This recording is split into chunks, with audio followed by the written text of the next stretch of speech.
See, these are common problems we found and we did actually 4 units we did studies in India.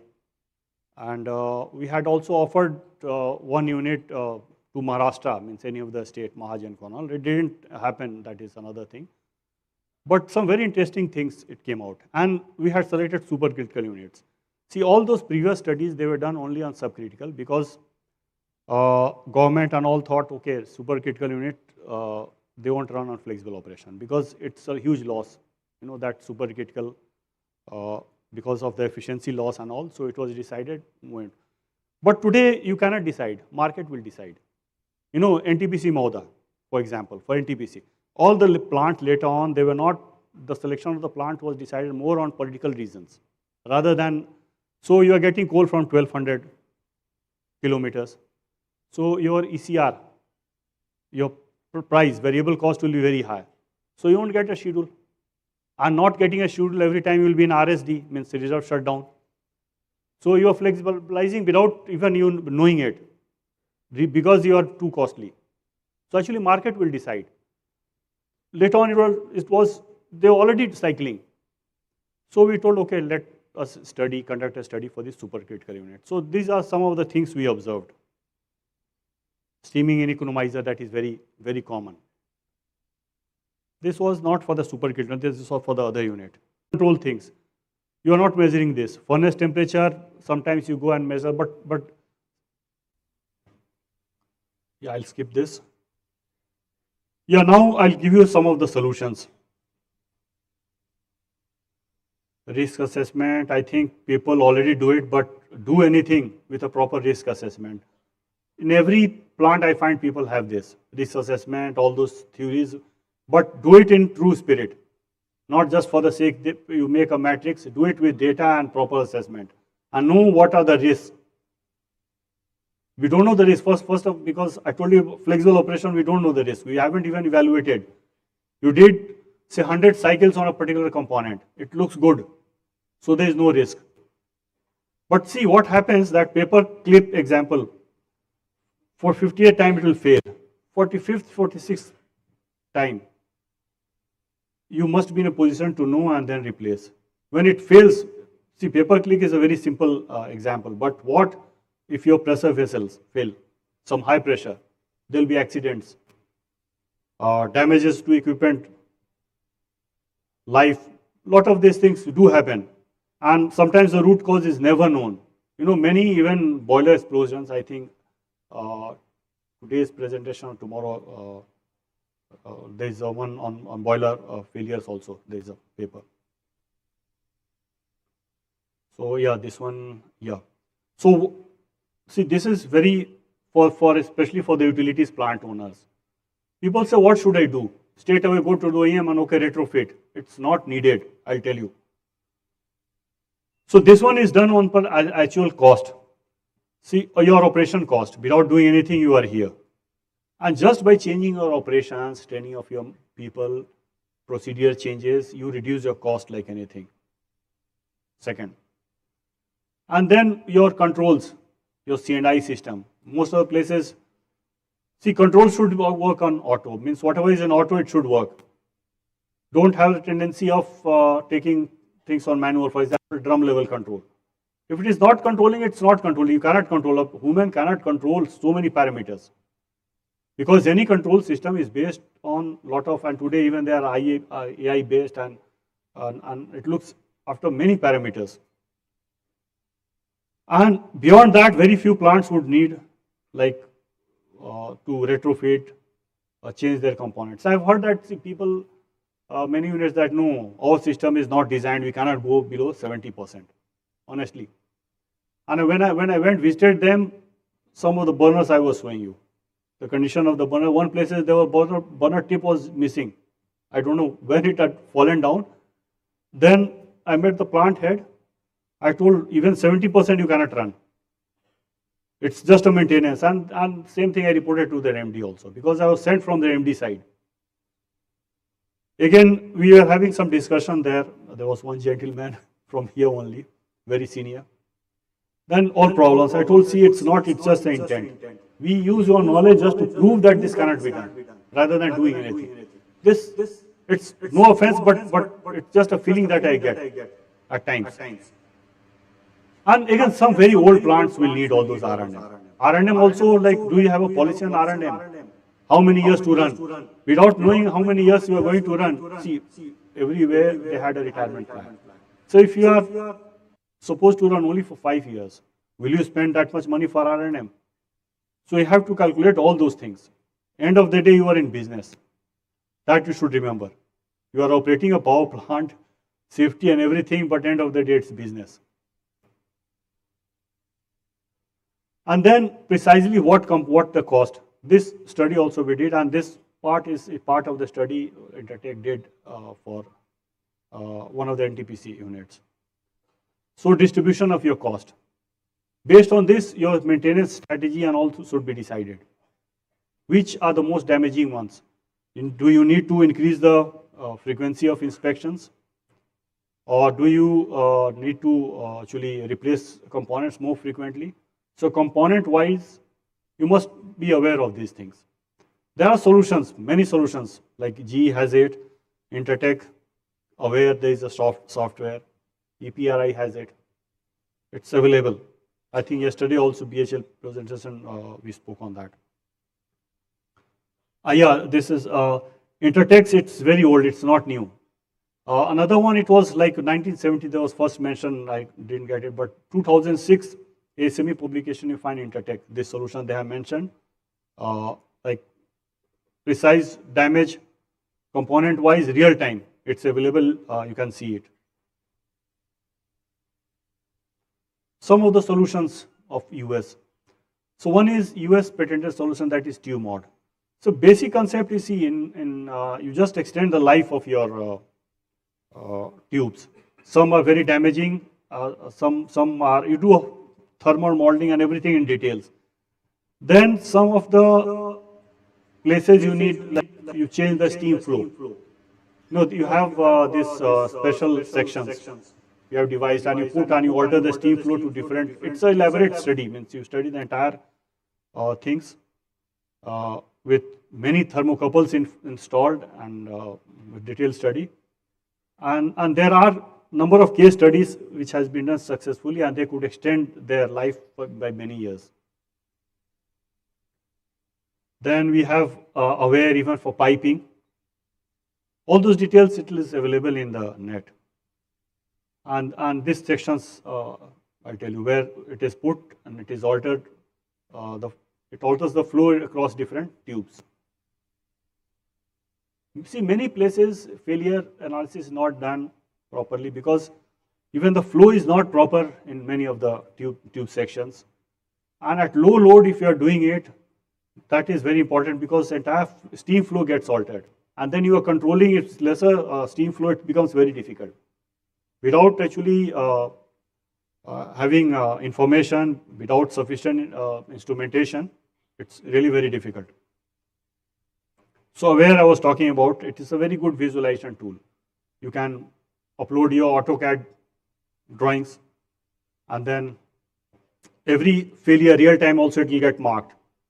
And you maintain it even after 10 years, just you open it up, and any replacement you have done, you mark it. So visual tool, you open it, the entire drawing, it will show like what are the damage mechanism active in that area.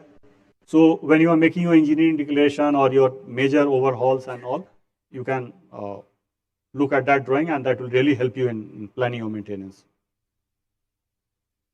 And recordings also, it's like mobile aware. Everything you go there, put it in the mobile, it gets recorded. Today, there is an app based also.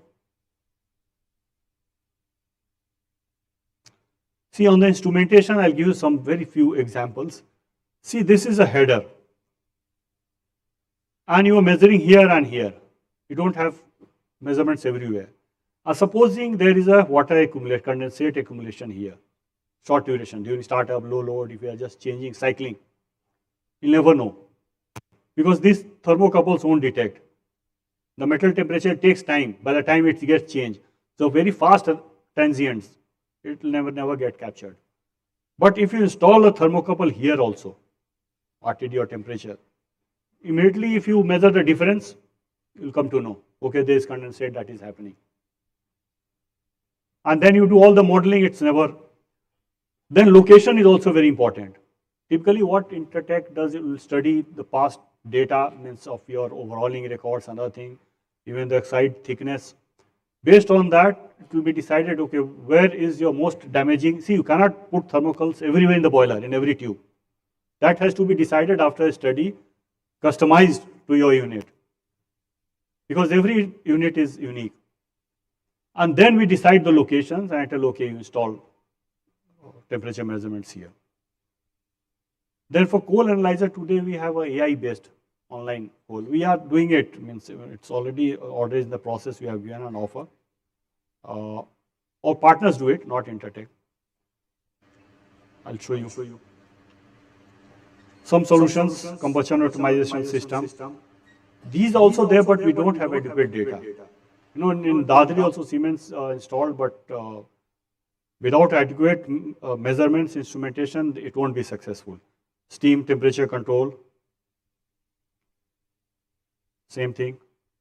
Coal modeling. This is AI based. I've seen this in some stations in US, Pacific Co-ops, just specific. And the error margin was within 5%. GCV and everything it used to give. But in India, nobody is using till date. We have to see it yet. First of all, we'll use, then only know that what is the accuracy level. Because unless it is proven, you know, I cannot give a blank statement because Indian coal is very different. That is, again, we have knowledge-based food blowing. This is available many people. Again, for this also you need instrumentation.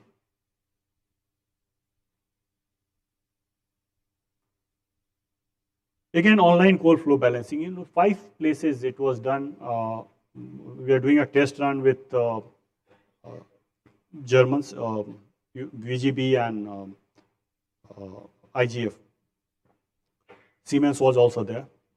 So, one places we installed microwave sensors in the coal pipe and then tested.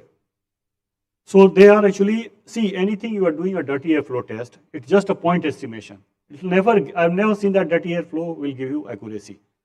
And if you are operating a mill, say at 80%, you do the test, reduce the loading to 50%, the entire balance doesn't remain the same. It gets changed.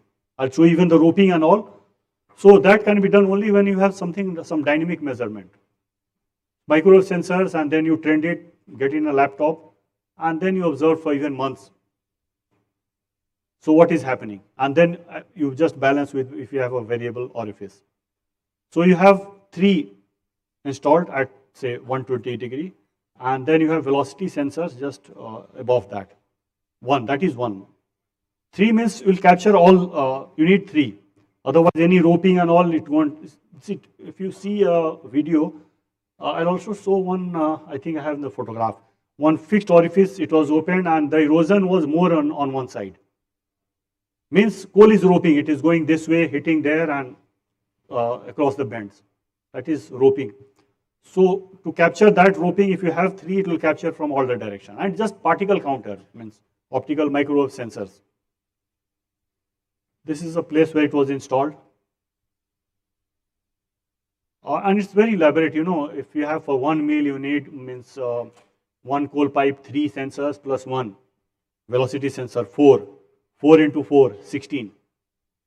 And purchasing it is very expensive. That is why, but there are portable devices, they come and test and tell you.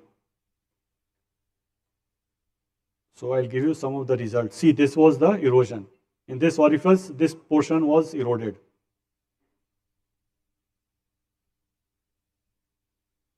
Location where it was installed, these variable orifices.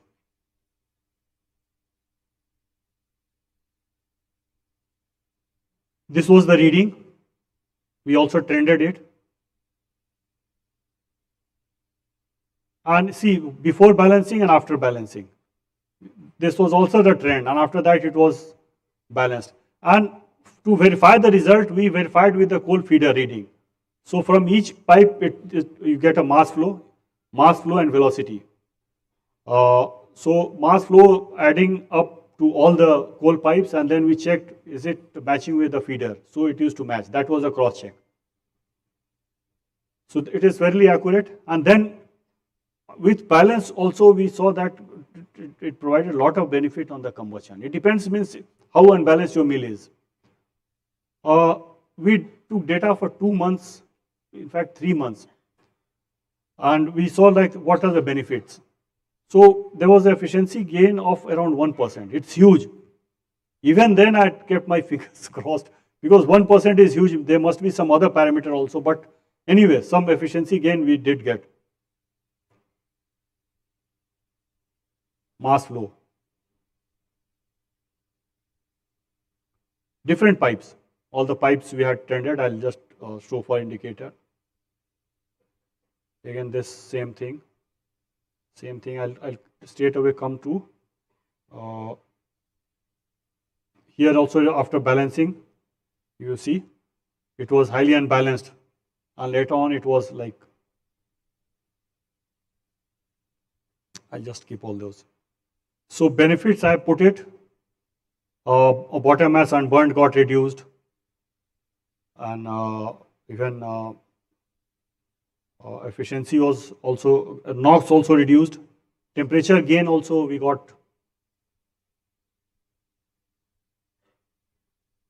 Okay. So this thing actually now we are doing it for one plant, maybe in another 2 months. So these are some of the benefits I've tried to put, even in terms of cost, because people are not willing to spend unless they know that, okay, they can recover. People, in fact, are so crazy, they want to recover in, say, 15 days. But typically, I'll tell you, even in US, if you do a dynamic combustion tuning, it takes at least $500,000. It's very like 3 to 4 months, the efforts, but there also like you get full recovery in around 1.5 years. Okay. This one we had a video. Variable orifice, I think some plants in Maharashtra also they are already having it. I can even play this video.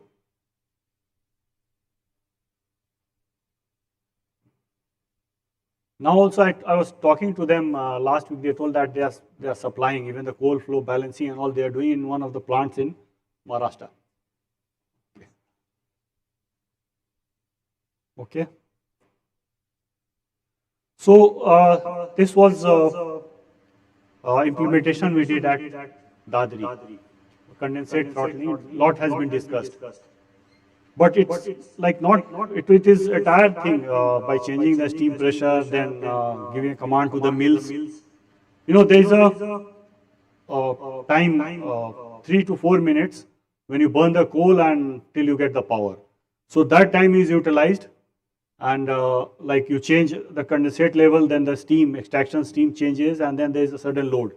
In the meanwhile, before that, that command is given parallelly, command to the mills are given in auto. So the fuel increases. This is very interesting. There is a full paper on it, and I presented 2019 in April also. So you can always reach out to Dari.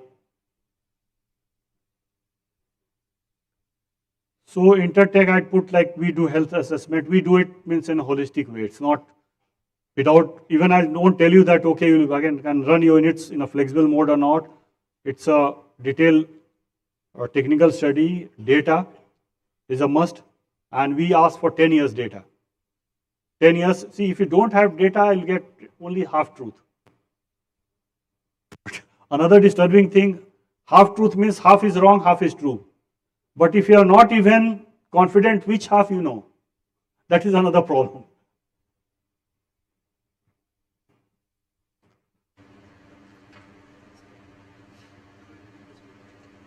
Questions, I have some more case studies if you want, otherwise I can wait here for questions. And I have some more actually slides, some case studies. Yes.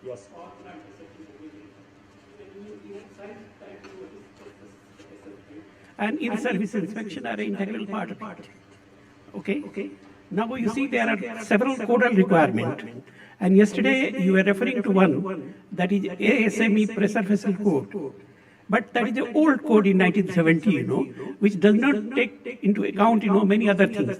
There are recent developments like SynTap, which was developed for European countries. And then, there is for America, you have... So I just cut you short. I got your question. No, let me Yeah, on this, before actually coming to second question, on SME code, I'll tell you, we write codes. One of my all my colleagues in US, they are senior fellows of ASME. If you find there, any of these documents, and best year of the award recently, one of my colleagues got. You can see in LinkedIn with a lot of posts. So I'm aware of all those, and from here I can access any of the document, even from my laptop. So if you are aware of that, you must be aware of also Central Electricity Generating Board R6 procedure. So what is the question? The question is, are these power plants following R6 procedure for integrity assessment? So this question you should ask the utilities. No, you have mentioned very rightly that you have got an expert system to monitor this and then predict the life. So in fact, I'll tell you, is doing everything. Yes, I'll tell you one other thing. I was showing this, in India we haven't done there, even the tube mod. But I know in India we won't be able to do it, it won't be easy because you won't get the IBR approval. IBR, India, it's very difficult to get approval. I was at Vedanta, then I had placed order for G for R&M. Lot of economizer, modification, other things. Chinese unit. It took me 1 year just to get the approval because they require that, okay, get a written this thing from OEM. But OEM, why they'll give me if I'm not giving them the order? Talk about design data. Many of the OEMs, they don't even share the design data. They just give some data, and when you go deeper, it's difficult. Except for NTPC. NTPC had a full engineering team. They're doing it. Are you doing it in USA? Because why? Yes, USA there are very good systems. Wait a minute. EPRI, Indian who was heading that, I'm forgetting his name. He has written a book. Bangladeshi is there. He has written a book on reliability and all those things. So we have invited him and he has given lectures here. So I am simply asking, they fix this limiting load, limiting crack size, and then your in-service inspection. You operate your plant, and then find out when it reaches the critical conditions. So that is what we teach it in colleges, but I just want to know that whether it is applicable in industries. I'm not bothered whether it is in India or USA. It's applicable if there's a fitness of service detail. Actually, it's a very big topic if I start talking in this. What I was presenting, even a portion of it, I can talk for 3 days. 3 days entirely on that. It's so elaborate. Fitness of services, if you go, there's a very good document also, even ASME document, all those systems. And one good thing is every year you find that if there is a need for modification, it's modified. And when you mention EPRI, whatever EPRI, even the regulators, EPRI is there, just quote EPRI. No questions asked over that. Like in India, like boiler regulation, if there was some research agency, every time you'd quote, okay, as per this. Because they into research, they know better than me. So here there is no such thing, but there, like EPRI, and it is there. Whatever you told, it's followed. Yes. Any question? Yes. So I have a couple of questions on the commercial part. So first, you gave some cost numbers for the cold start, warm start, hot start. So some broad, you would have some basics. Yes. Other is on this Dadri study, what you did, flexible. So what are the commercial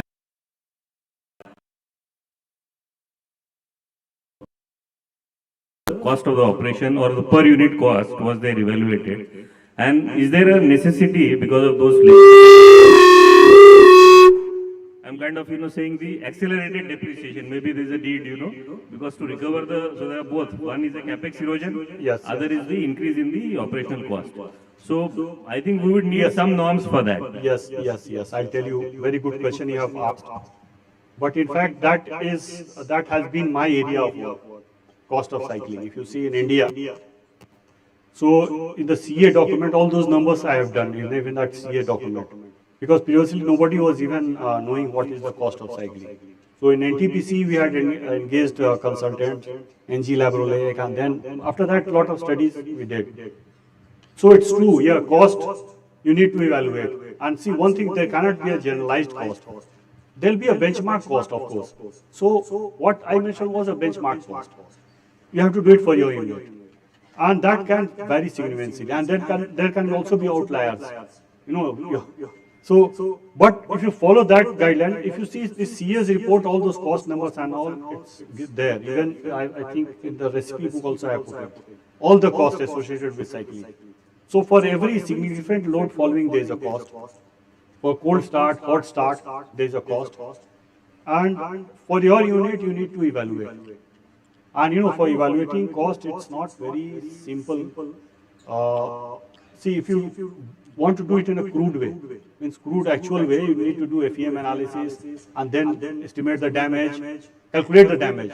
This is estimation.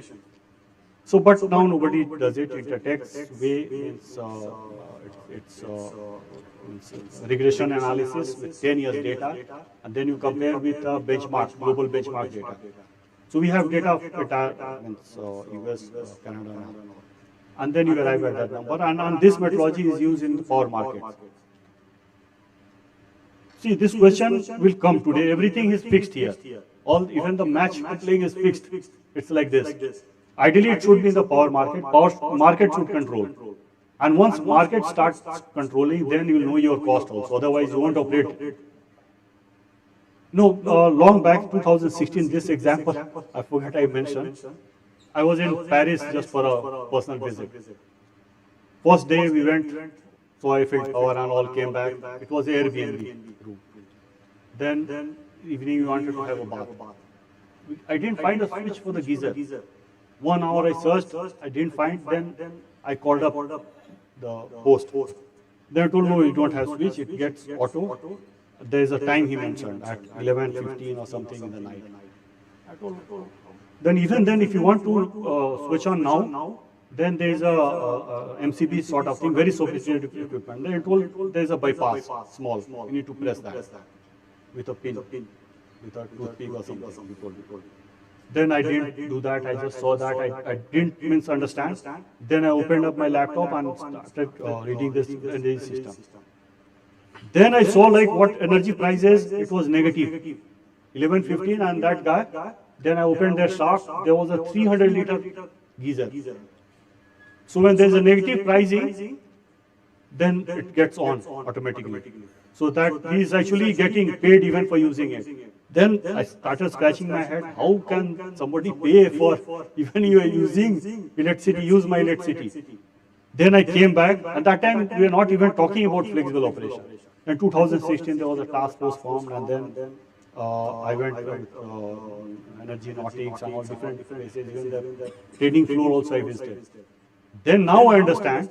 Okay, like if you tell me to stop my unit and again start my unit, I spent for one start. It's like 1.5 or 2 crore rupees. We had estimated just for example. And now, if you purchase my power, if you start using my power, I won't have to shut down. So I'll tell you, okay, 2 crores I spend, okay, I'll give you 1 crore, even 1.5 crore, even 50 lakhs, still I'll be saving. It's just business. I won't have to shut down my unit. But these things are not happening in India. So actually, it's just a market. You have to dig deeper on the economics part. I've done a lot of work, even if you find there are my publications also on this subject. Economics of flexible operation. And for the power market in US, the power energy market, they are using this intertext methodology. And it's a patented thing. Nikhil Kumar, my colleague, they did long back. Okay. National Renewable Energy Lab, there is a very good paper they did for all the US 200 units of US. I hope, Sinasa, you have done with your topic. Madam, one small question Yes, from yes. my side. Very small question. Who We is will there? complete it within the short time. Sir, we have very valuable There he guidance. is. There he is, sir. Yes, yes. We have very valuable guidance regarding flexible operation. Even in Adani also, we have taken your guidance at your Raipur conclave. Yeah. Yes, yes. So the need of the hour is the flexible operation. But now in India, even Adani is installing new boilers around 800 into 19. So BHLG boilers we are now going for. But this flexible operation, just I want to know whether it has incorporated in the metallurgy in the coming designs, because earlier it was not a concept of this flexible operation, but nowadays the new designs when we are procuring, the designer also should incorporate in the metallurgy so that it can sustain very well in future. See, this was another very good question. And actually, I'd like to compliment Adani Power. They are the only one who understand the future business, I tell you. I've seen, if you see your mission statement, in your mission statement, I think I have in my bag, I always carry that. The best mission statement, that means that you understand the future business of power. Now, your technical people must be also be aligned with that. There are things, but it's all cost benefit. Because metallurgy, if you go beyond certain point, it becomes very expensive. You need thinner components, that will be fast ramping. The thicker walled components will be there, the more damaging it will be because of that delta T difference. So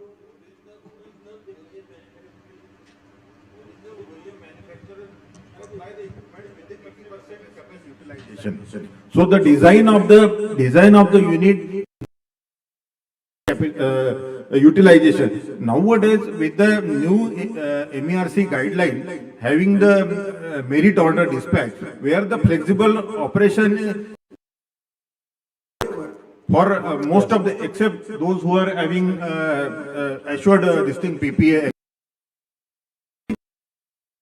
operation, to the extent of they have to shut down the one unit. Now, the government policy document was initially to have a supercritical boiler because of the this CO2 emissions and having a higher efficiency boilers. But even for the supercritical boiler, when they were brought down below 80%, they no longer remain supercritical. not 80%, No, most of the Benson point, see, till Benson So point, it will thing is, remain. let me complete it. Yes, So yes. the supercritical boiler, then once it is brought down below 80%, so they lose their this thing, even metallurgy parameters and as well as their cost and efficiency also, and CO2 emission, which was the ultimate aim of having a supercritical boilers. So with that, the flexible operation will remain there. In today's, with the cost is the ultimate issue of having a PPA agreement and That gentleman in your design, this stage. Detailed design, get this, and but sadly, today, some of the OEMs, they are not equipped. Some are, but see, L&T already they out of power business. BHL, they'll supply the same old thing. The new ones, I don't think they have. So, you really need to actually engage good consultants, even for your engineering, design and this thing. So, coming back to your question, so you have seen plenty of supercritical, and we also tested. I told very recently in India also. You know what happens, and even CA, that day also I was, last week, there have been claims that no, we cannot go below this level. You know, one is lack of knowledge. See, Benson point, it is till Benson point, and 5% above Benson point you should be able to keep safely. So till 80%, and in fact supercritical units, they are much better designed because they have thinner walled component for ramping operations, for load following operations. Minimum load should not go below Benson point. Then it becomes in the wet mode, means subcritical zone. Now Benson point, some people say that my Benson point is 60%, which is wrong. I checked, in fact, there's EPRI database and all, I checked, even I checked with EPRI, there's no boiler which Benson point is even more than 50%. Problem is, and 80% it cannot be, 80% is good enough. Means many places what happens, they change your, like if you're operating on a sliding pressure. The philosophy also is not understood by many. You change your sliding pressure, your Benson point will change. Sliding pressure operation. So it's and Benson point it should be around 40%, 42% at the most. Many.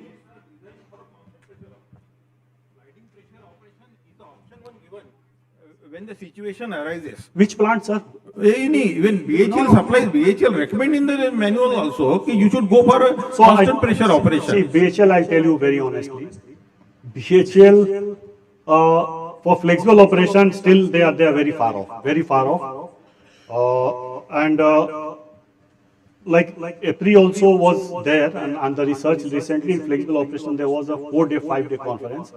There were people from entire globe, all the operators, utilities, Australia and any places, Mexico, Canada, and we had discussions. These sort of discussions we don't see there. Only in India it comes. But in reality, I'll tell you, BHL today, they are least bothered about flexibilization. Once they had a group, in fact, I had supported. I can even name the persons when we started there, the ministry and all. So even there are some young guys, they are also not much into it. Now they have been asked to focus on new projects because of the internal, lot of pressure for the new project they are coming. And G, they had lot of capabilities, but G also people are leaving. G can't do it. G even they have Windsor also, it's reduced manpower. They have the original design capability that you need. Okay. And it's not that, see, OEM, they claim only thing if you are willing to spend money, there are a lot of even retrofits available today. So Hello. supercritical. Can I interrupt you, sir? Yes. Please. Yeah. I humbly request you to please end up the session, and you may have a one-to-one interaction, no doubt. Thank you so much for your tremendously informative session. Put your hands together for Sinha sir, and I request Shri Sandeep Kumbhalwar sir, Joint Director Nasik, to be on the stage to felicitate Mr. Sinha sir.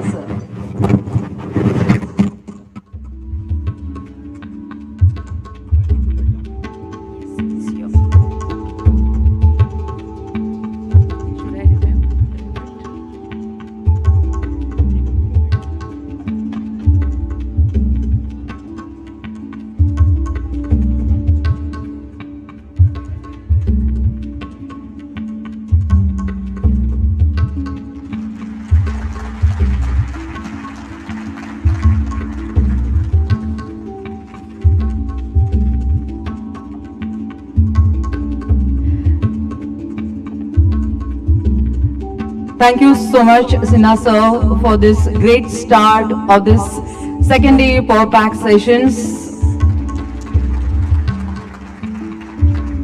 Yes.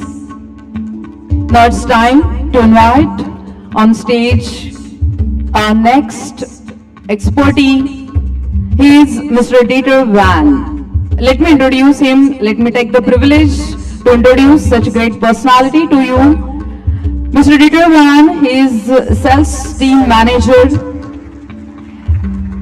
Asia Continent for Venka. Indian joint venture is Forbes Venka. Mr. Dieter Van,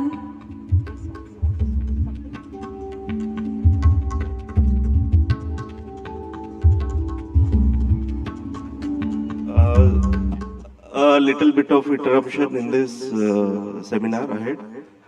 I'm having one of the most important pillars of this department here with us.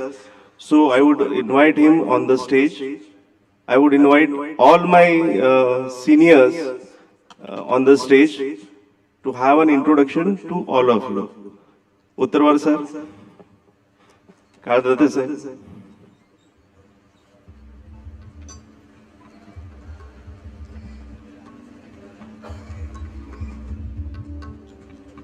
So all of them have come here to bless all of us.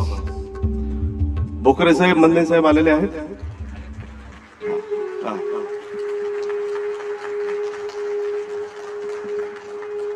So all my present officers also. Wankede sahib. With your huge round of applause, please welcome all these dignitaries on the stage. Because of them, we are enjoying this powerful expo and the seminars.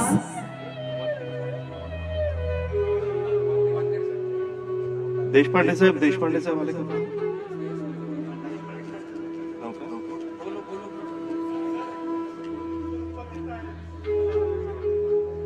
Yes, and we will also put our hands together for the director sir, Mr. Andapurkar sir, and all his capable team.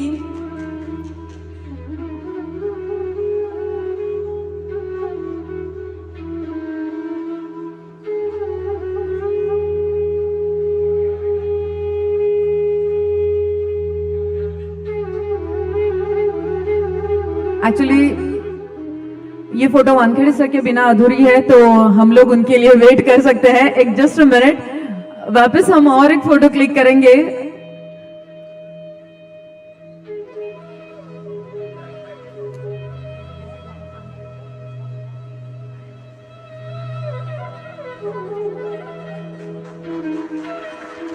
Wankhede sir is coming.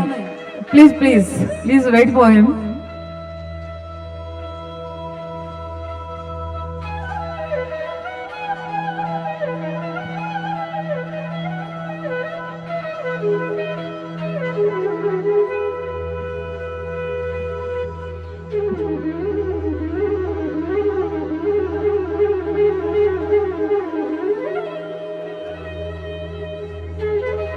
आपल्या सगळ्यांच्या टाळ्या वाजत राहिल्या पाहिजेत.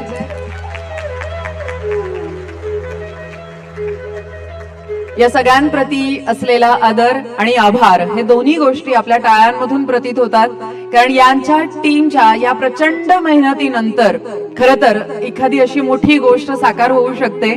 सो we are witnessing a grand event, boiler India 2024. Thank you so much team. Thank you sir. Yes. I again request all of you to please be seated in the first rows. Thank you. And now we will welcome Mr. Dieter Van on this stage. Yes, Mr. Dieter Van, let me introduce you this great personality.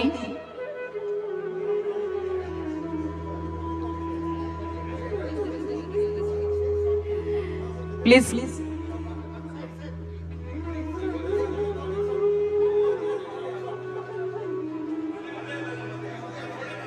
Okay, we'll take a minute.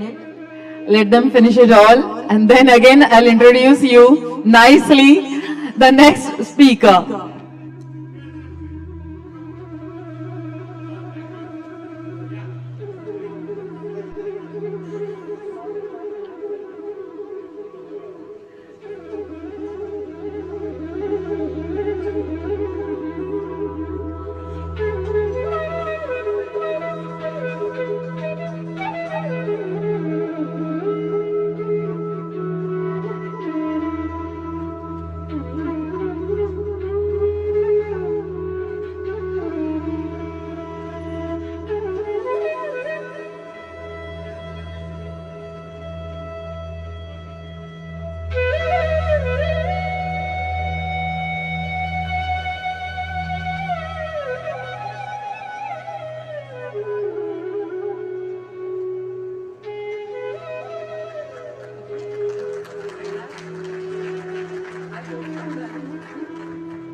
Actually हे सगळे पडद्यामागचे कलाकार आहेत, पण त्यांच्या मेहनतीमुळे या गोष्टी साकार होऊ शकतात. सो त्यांना इट इज व्हेरी ऑब्वियस की आपण त्यांना ही वेळ द्यायला पाहिजे. Thank you so much. And now here we go. And now let me introduce you with the special invited speaker of this powerful session. and he is Mr. Dieter Van, Sales Team Manager, Asia Continent, Venka. Indian joint venture is Forbes Venka. He is Masters in Chemical Engineer. Venka builds and designs energy plants using biomass boilers that produce thermal energy and electricity. The company was founded in 1912, that is 112 years back. Headquarters is in Belgium. And Mr. Dieter Van works with Venka for last 8 years. Undoubtedly, he has very rich and varied experience in his field. So I humbly request him, please kindly let us know about your job profile and your best achievements. And now today he is delivering his lecture on advancement in boiler control and automation system. So again, I welcome all of you to please put your hands together for Mr. Dieter Van, sir. I hope the microphone is working. I hope you can hear me. Yeah, all right. I hear myself. Good morning, everyone. Thanks for coming up in big numbers. Louder, please. His mic louder, please. Is it now better for everybody? I don't think it is clearly audible. Please make it clearly audible. I'll try again. I hope it's people in the back can also hear me. No, just a minute. Just a minute. I need to speak louder. Okay.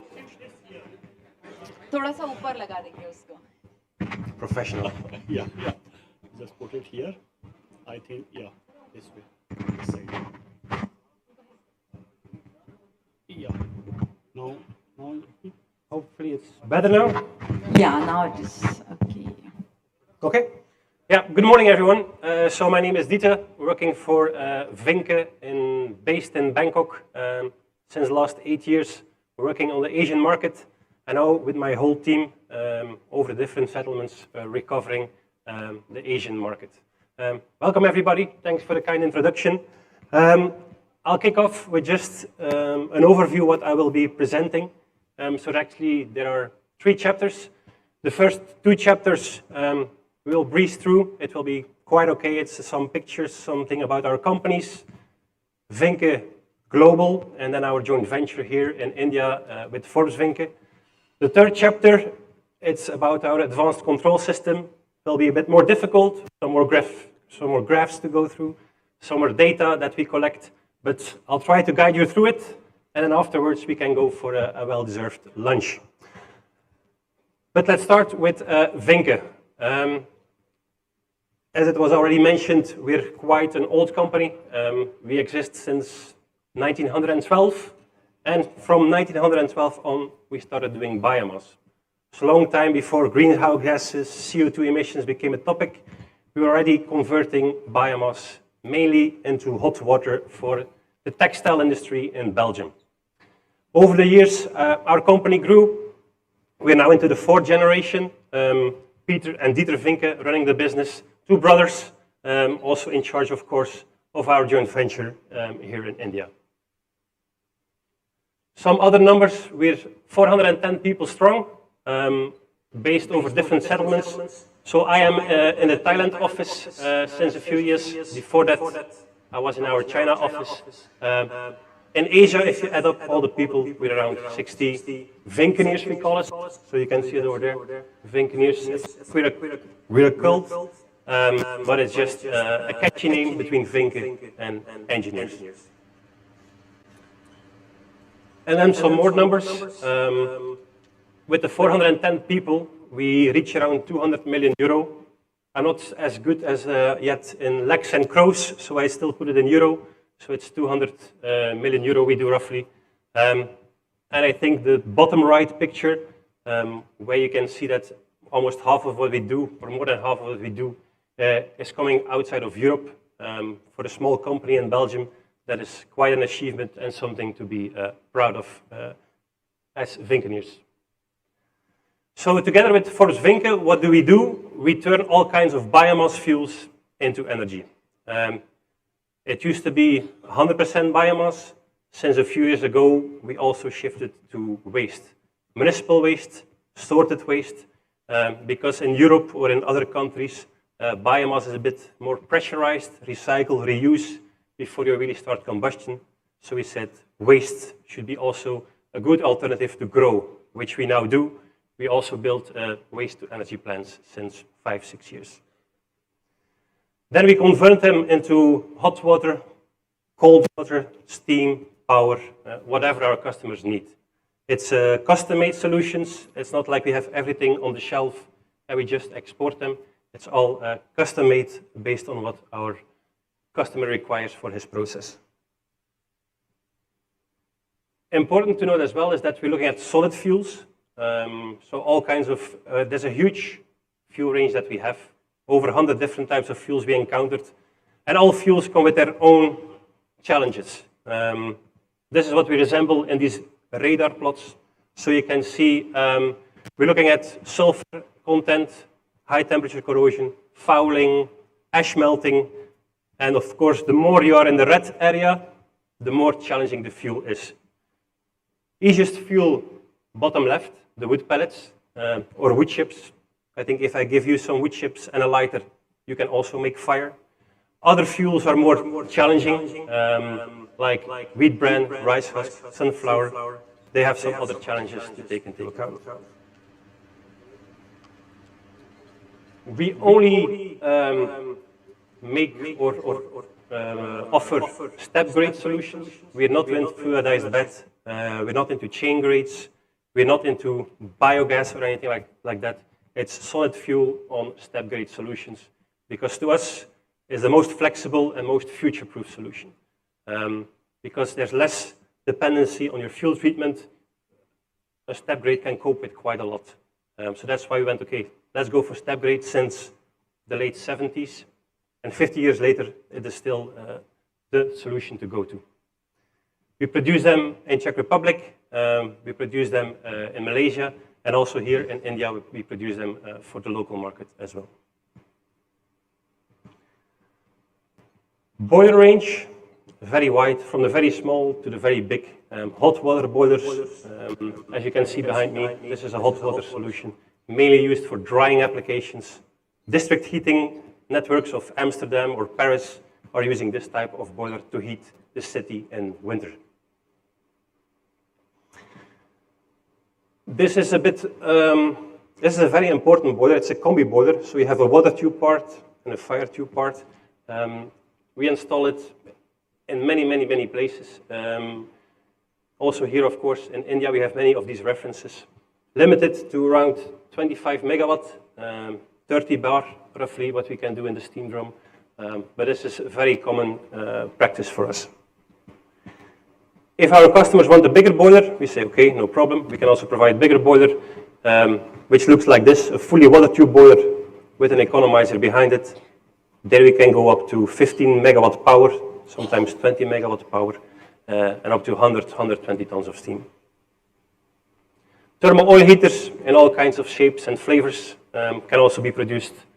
But one plant which I wanted to mention in particular is what we call a multimedia plant, mostly applied in wood-based panel and textile industry, because these factories need steam, sometimes they need thermal oil, they need power, they need hot gases for drying in the wood-based panel.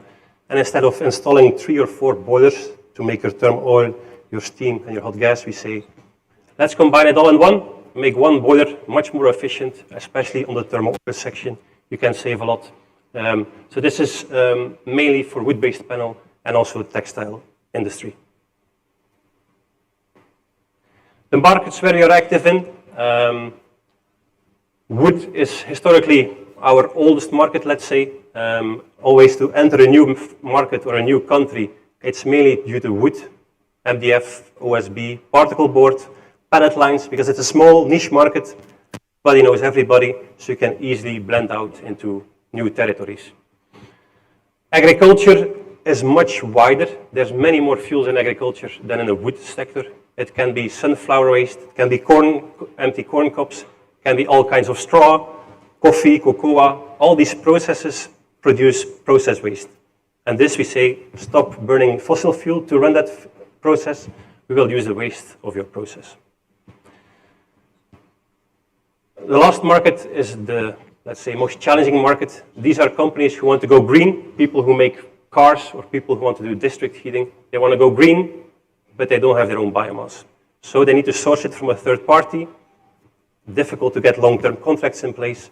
So there, the fuel flexibility of a step grade is key. That was what we do global. If you now look more into India, this picture is taken 15 years ago when the family Vinke came here to start a joint venture with the company Forbes Marshall. So this is now our chairman on the right, Dirk Vinke, and the two sons, Peter and Dieter Vinke, there as well. So this has been an extremely successful joint venture for us. Many people also now in the audience from Forbes Vinke. So we do the same thing. We make step grades, we make biomass boilers. They will tackle, or with Forbes Vinke, we tackle India, Bangladesh, Sri Lanka. So they really focus on those markets where they can make the difference. And in total, we already have 180 references in place.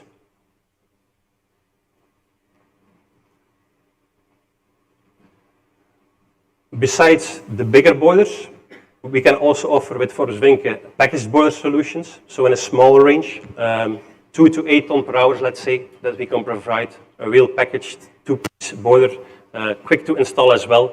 But of course, besides that, they can do water tube boilers, power boilers, multimedia. We can do it all from here as well.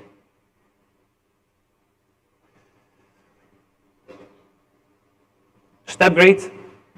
Step grade as we have in Czech Republic and in Malaysia, what we make over here for the local market. So same approach, same solution, same combustion system, same feeding system, just really focusing on the local market.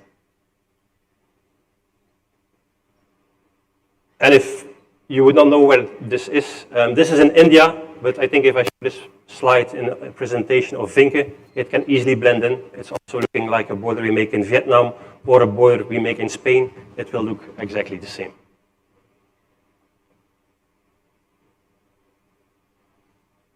Some references on the map, as you can see. Also Sri Lanka is there. There we also built with Forbes Vinke our energy plants, biomass-fired energy plants. And the biggest size we supplied so far is a 55 ton. We can go up to 70 ton, but now the maximum we did is 55. So 55, 70, we can help you out with that as well. And to show you how successful the joint venture is that we have here in India, just a map of the projects we did over the last 10 years.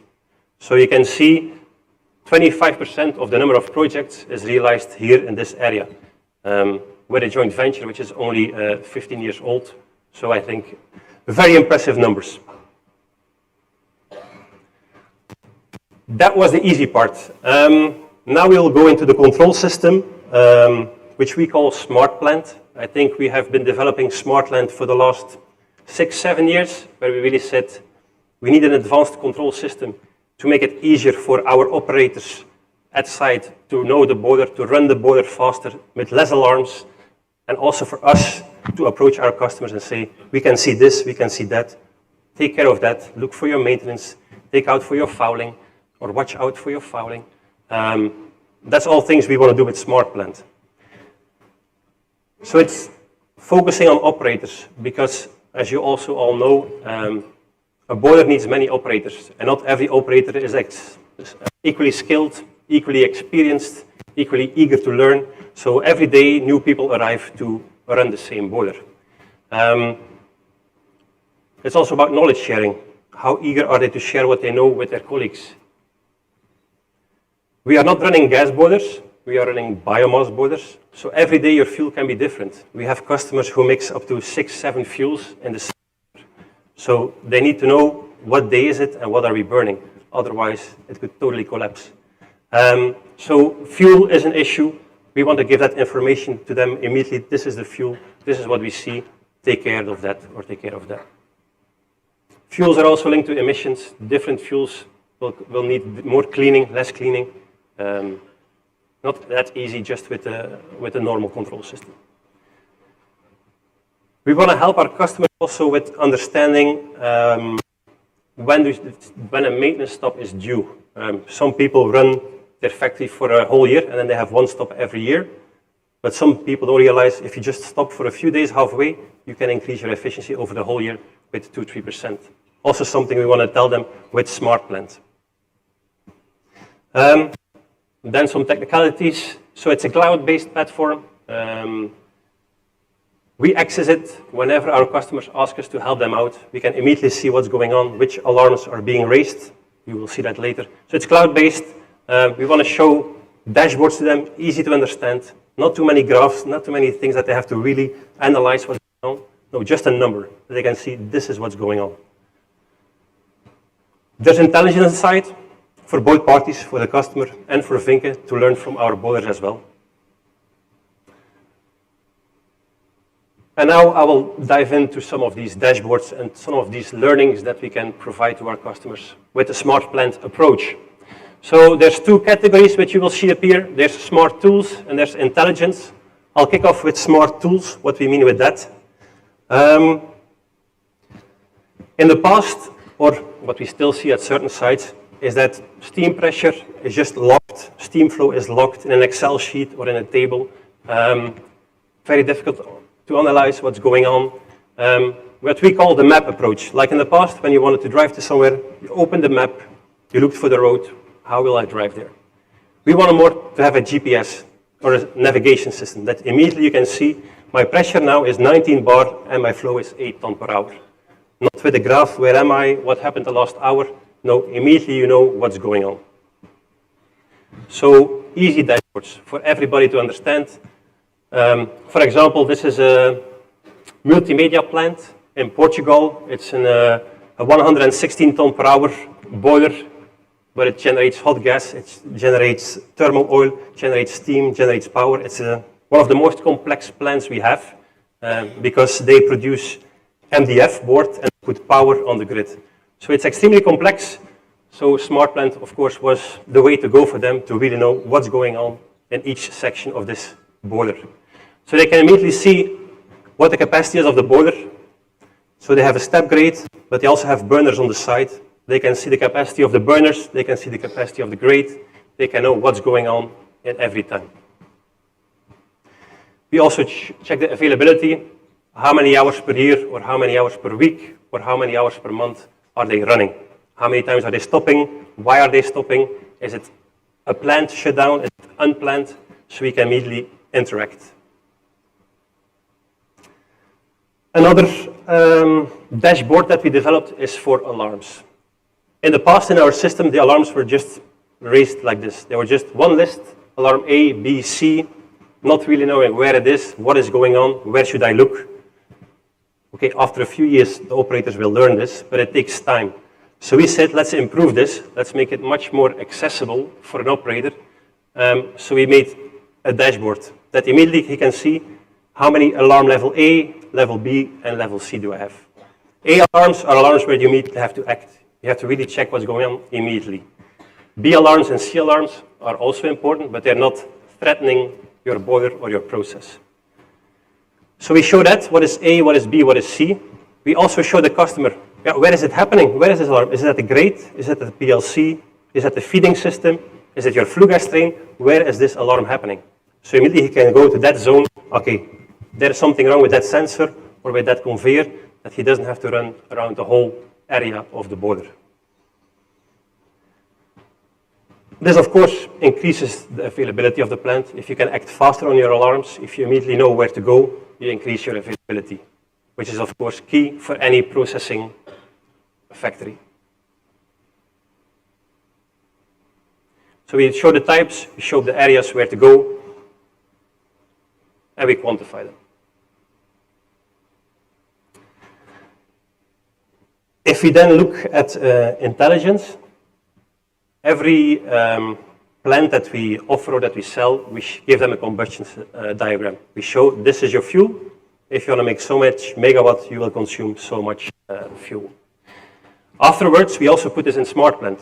So our customer can see, am I running stable? Am I not fluctuating too much left and right? Is my fuel consumption stable? Is something happening with the fuel? Am I okay with what's going on? So we just, this click, he can see where he is producing at that moment. How much is the fuel consumption? how much is his power generation. Of course, if you know the fuel consumption, if you know how much power is generated, you also check moisture content of the fuel, you check performance, steam flows, you can also evaluate efficiency. This is maybe a confusing number, 98%. It's extremely high, but that is a project in Europe where they also use a flue gas condenser, where they can reach very high efficiencies. So we can also show that and track it over time.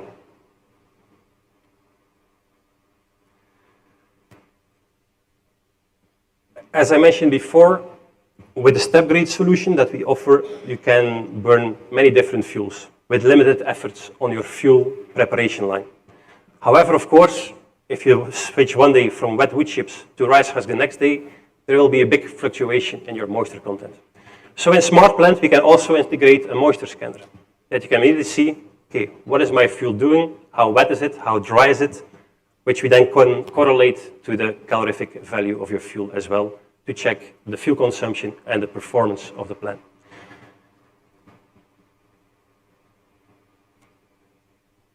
Fire front. Maybe sounds a bit dangerous, but it's a safe thing. It's actually a top view. This is the top view of the step grade, of the combustion grade. So you're looking downwards on the grade. Of course, what we want to achieve, that if the fuel enters the grate, that it starts drying, then combusting, and at the end that you have a full burnout.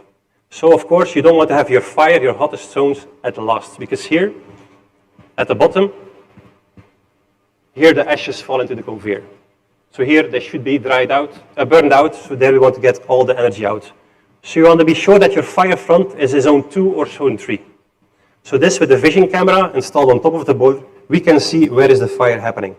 If our operator or our customer support engineer sees, the fire is too low in zone 4, zone 5, he will say, we have to adjust the parameters. We have to adjust the speed of the grate, or we have to adjust the oxygen flow to the different zones. So this is key to know, is my fire at the right place? And even more important, do I get all the energy out of the ashes which are burning out?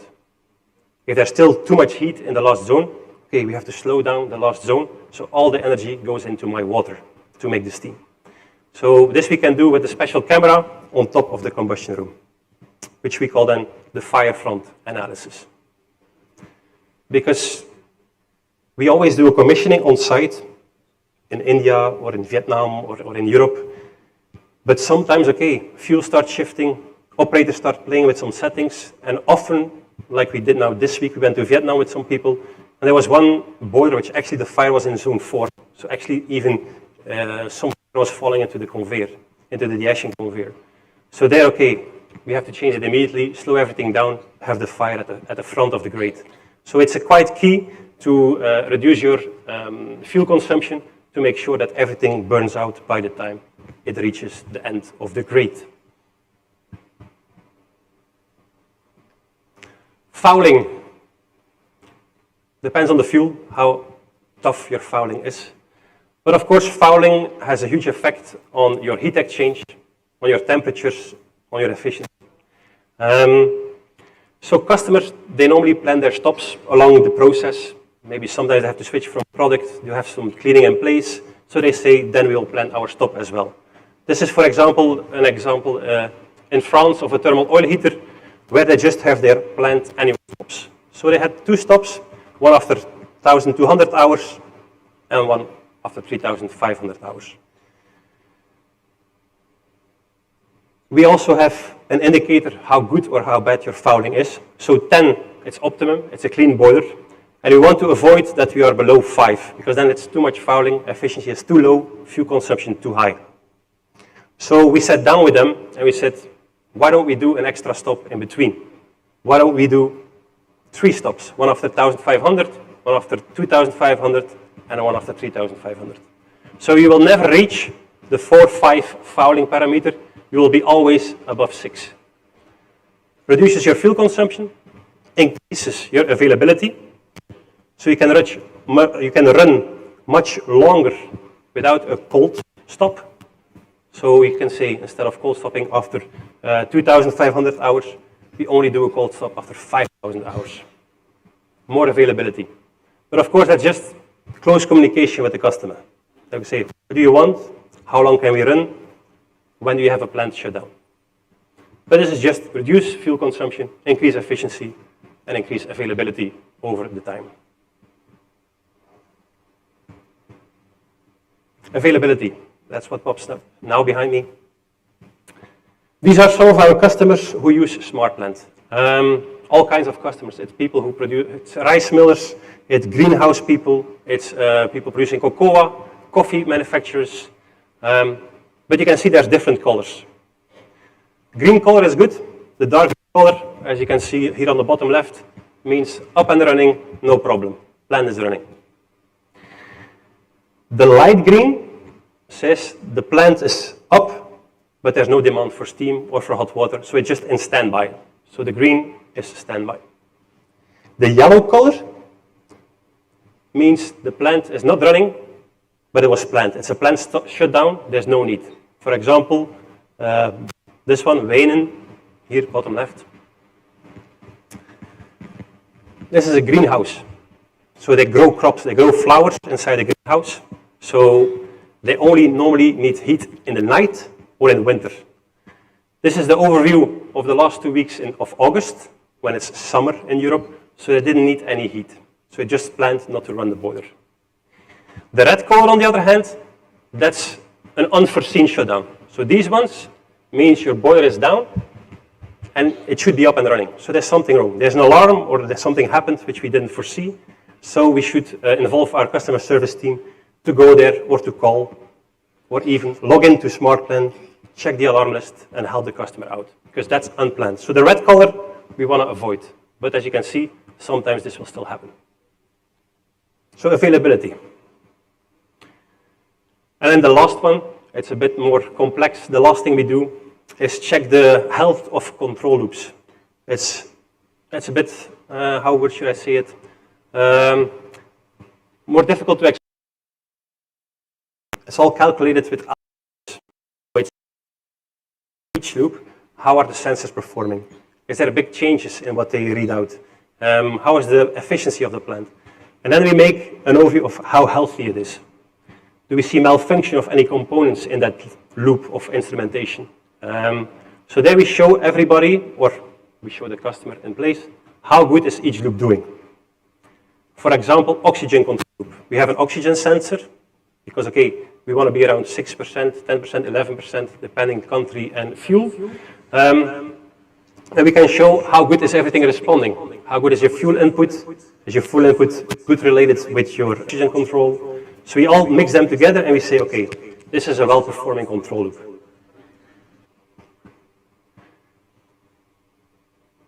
Some others you see here, you can see oxygen gas, the pressure of the deaerator. How is the pressure in the deaerator doing? Is that stable? Is that running well? So we can immediately see if there's an issue there, or there we should check the sensor to help the customer, but also to help our own customer service people. Because they go to site, before they go to site, they have a look at SmartPlant. They know next week I have to check this, this, this, and this, and make those control loops green again.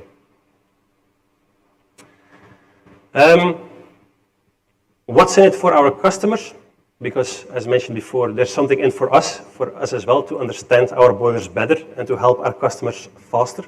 But for our customers, it's a great tool for the operators to reduce the downtime, to know immediately an alarm is over there, I go there, to see, is my sensor well performing, how is my performance doing, my efficiency, to also increase the lifetime of everything.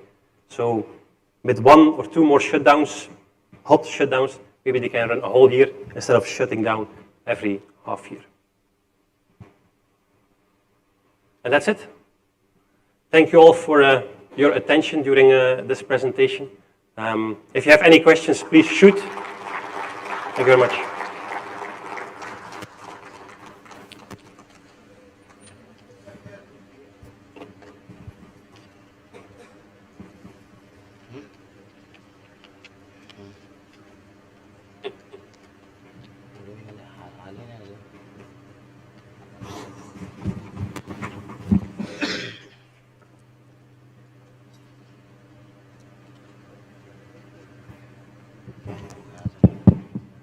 In your last slide, you have shown the oxygen percentage in waste oxygen percentage is 6% plus. Is it not very high? I'm sorry. Hey, sorry, the last. Is it not very high in the waste gas analysis? We always range between 6 and 11%, depending on the fuel, depending on the local emissions. It's between 6 and 11 normally. So that means the waste gas losses are going to be very high in your boilers? Waste gases normally. Losses. I'm saying losses, efficiency wise. No. Why would you correlate that to the oxygen content? Because the oxygen gas or the waste gas which goes out being at a higher percentage, that means excess of oxygen is there, excess of air is there, which is actually not contributing to the combustion in the boiler. But it's all linked to your lambda value. So every fuel, as you know, every fuel has a certain content of oxygen next to it to make it a good combustion. And if we know the lambda value is 1.2 or 1.3, we just increase the oxygen a bit. But every fuel is different. So a certain fuel needs 1:1, one fuel to one oxygen. Other fuels need 1 fuel to 1.5 oxygen. So we just arrange that with our oxygen control at the outlet of the chimney. And if we see there's too much oxygen, it means your combustion is not efficient. So then we will reduce it. So it's all linked to the lambda value that we have of the fuel. Okay. Thank you for your question.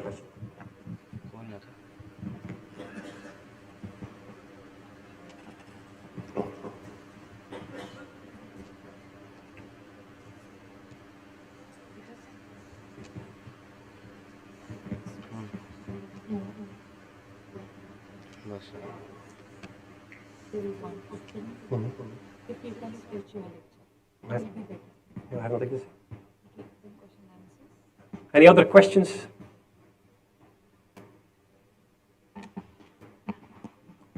Does anyone has any query, question regarding this topic?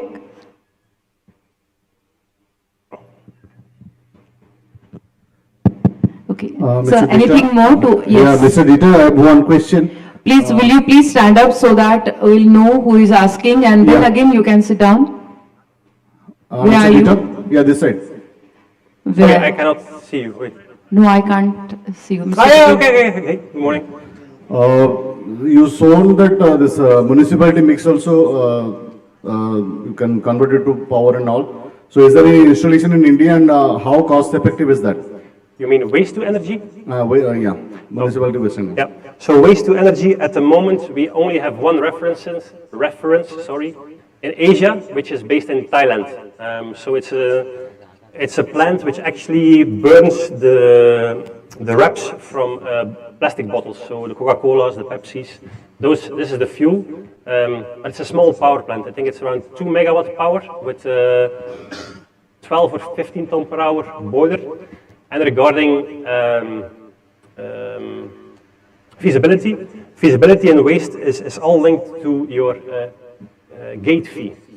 In Thailand and in Europe as well, people who tackle waste or who combust waste get paid by governments for every ton of waste they accept. Of course, the higher this is, for example, now in France, this is extremely high. It used to be very high in Netherlands. Thailand was quite good.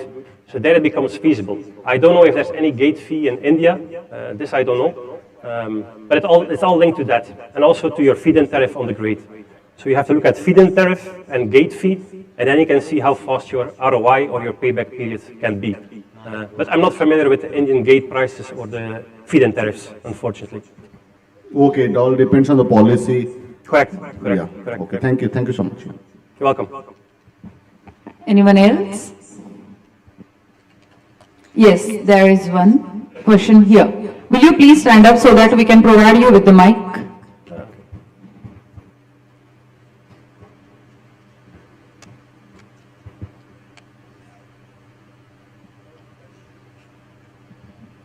Good afternoon. Good afternoon.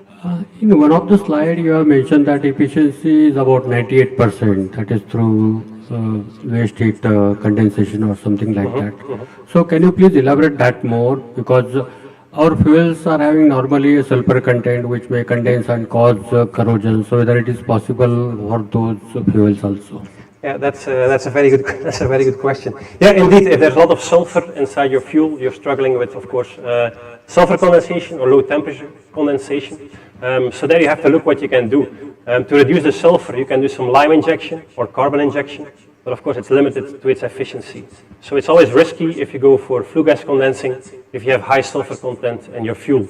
But there's options. You can do lime injection or bicarbonate injection, but of course, it adds up to your OPEX, it adds to more complexity, but it is possible. But for fuels, we haven't done flue gas condensing so far because it's a bit too risky, let's say, for your whole metal parts of the equipment. Thank you. Welcome.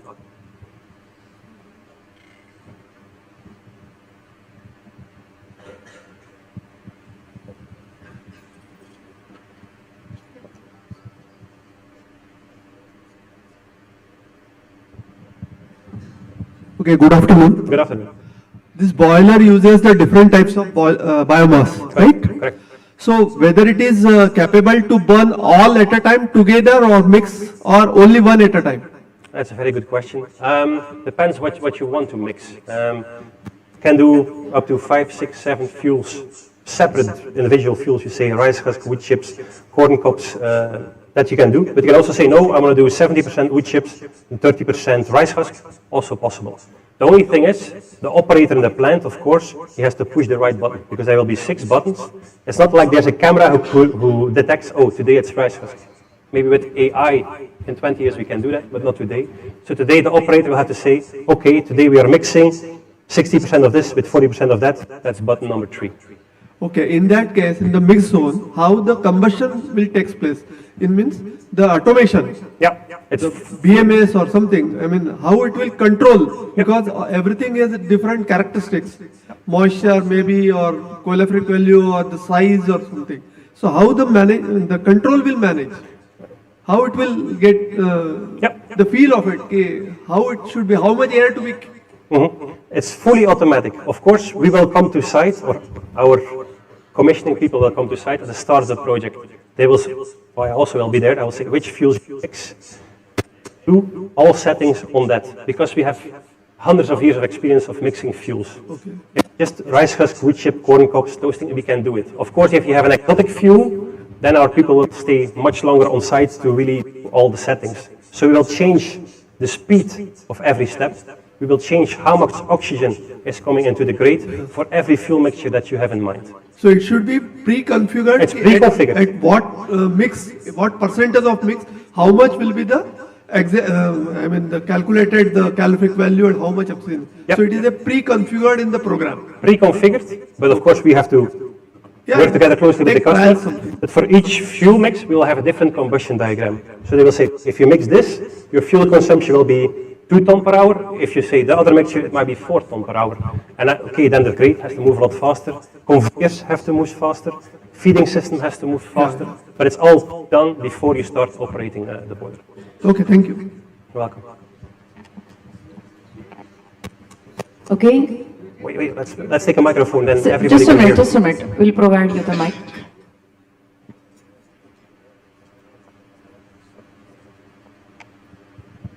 Hi, I'm with Peter. Jenna, there was a question here, sorry. Sorry. To answer his question. Okay, sorry. Sir. Hello. Just wanted to answer you a bit more. I take care of the India business here. So the combination that customer wants, we pre-agree on it, and based on that, that whole thing is designed. The fuel feeding, fuel handling, combustion, and every mix has its recipe. And our boiler is like a switch. So you can switch a recipe 1 to recipe 2, recipe 3, and it just starts working. So it's pre-configured for every possible combination that we have that we have discussed during execution. So mustard husk, soya husk, rice husk, or briquettes, anything that is required, which is available in the vicinity of the customer, we take care of that in that. So it's pre-designed and it's fully automated recipe. So oxygen and everything is taken care in that. Thank you. Hey, whatever this he has now replied, one thing, this when we are using different type of mixed fuels, this sugar bagasse, this rice straw, whatever it may be, no. So what I am asking, whether you have carried out the experience on using such type of fuel and collected the data. Because on that basis, then we can definitely give the practical answer, as he has asked, So because having this different type of fuel, having different calorific value, moisture contains and all these things. My question is whether you have already experimented and collected the data and whether you have got the in-hand solution for his question. We have over 4,000 references, and I think maybe 20% are mixing fuels. So we have a lot of customers who mix fuels or who bring in a new fuel 10 years later because the original fuel is getting too expensive. So we have a lot of data on fuel mixture. So I'm now working on a project in China where we'll do corn stalks with wood chips and with mushroom waste. So every year we're learning, of course. We don't have all of them, but we have a great bunch of data on mixing fuels. Sir, we have an extensive database of all the fuels. All the fuels we have a database where we maintain all the parameters and ultimate and proximate analysis of the fuel and also of the mix, and we have the pre-agreed and pre-designed recipes. So we do trials, as you said very rightly. We do experiment and then we come to the conclusion for this kind of a mix, this is the calorific value that is coming and these are the sulfur content or this is the kind of nature this fouling has, and accordingly the recipe is made. Of course, at the time of real execution, some fine-tuning is done to ensure that it meets the real requirement, not the book's requirement. So as he said, we keep updating our fuel database. We have right now maybe 100 plus fuel database in India, and we cover almost the whole range of the biomass. As you are saying, bagasse is also there in the mix, or even more complicated fuels like cocoa shell or even the spice wastes are there, tea waste, coffee waste. So we take all this data into our history, knowledge book, and keep upgrading our program to make sure that the boiler is capable to run that.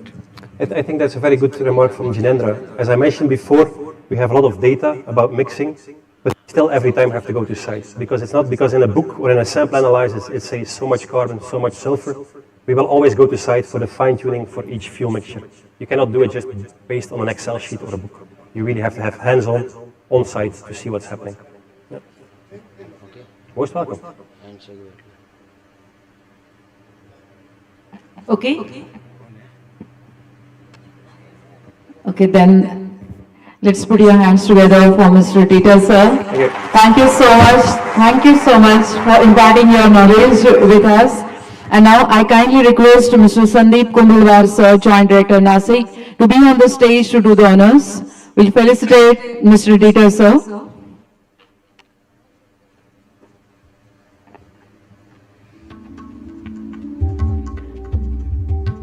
With a sapling, with a certificate, and then with a nice memento.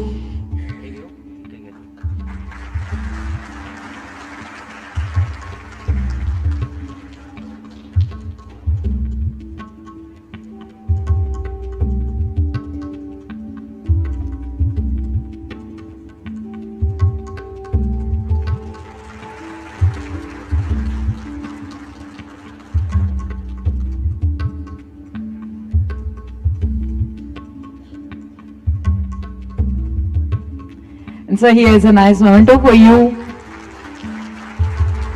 Thank you so much for being the part of Boiler India 2024. Hope to see you again in 2026 also. Thank you, sir, Sandeep, sir.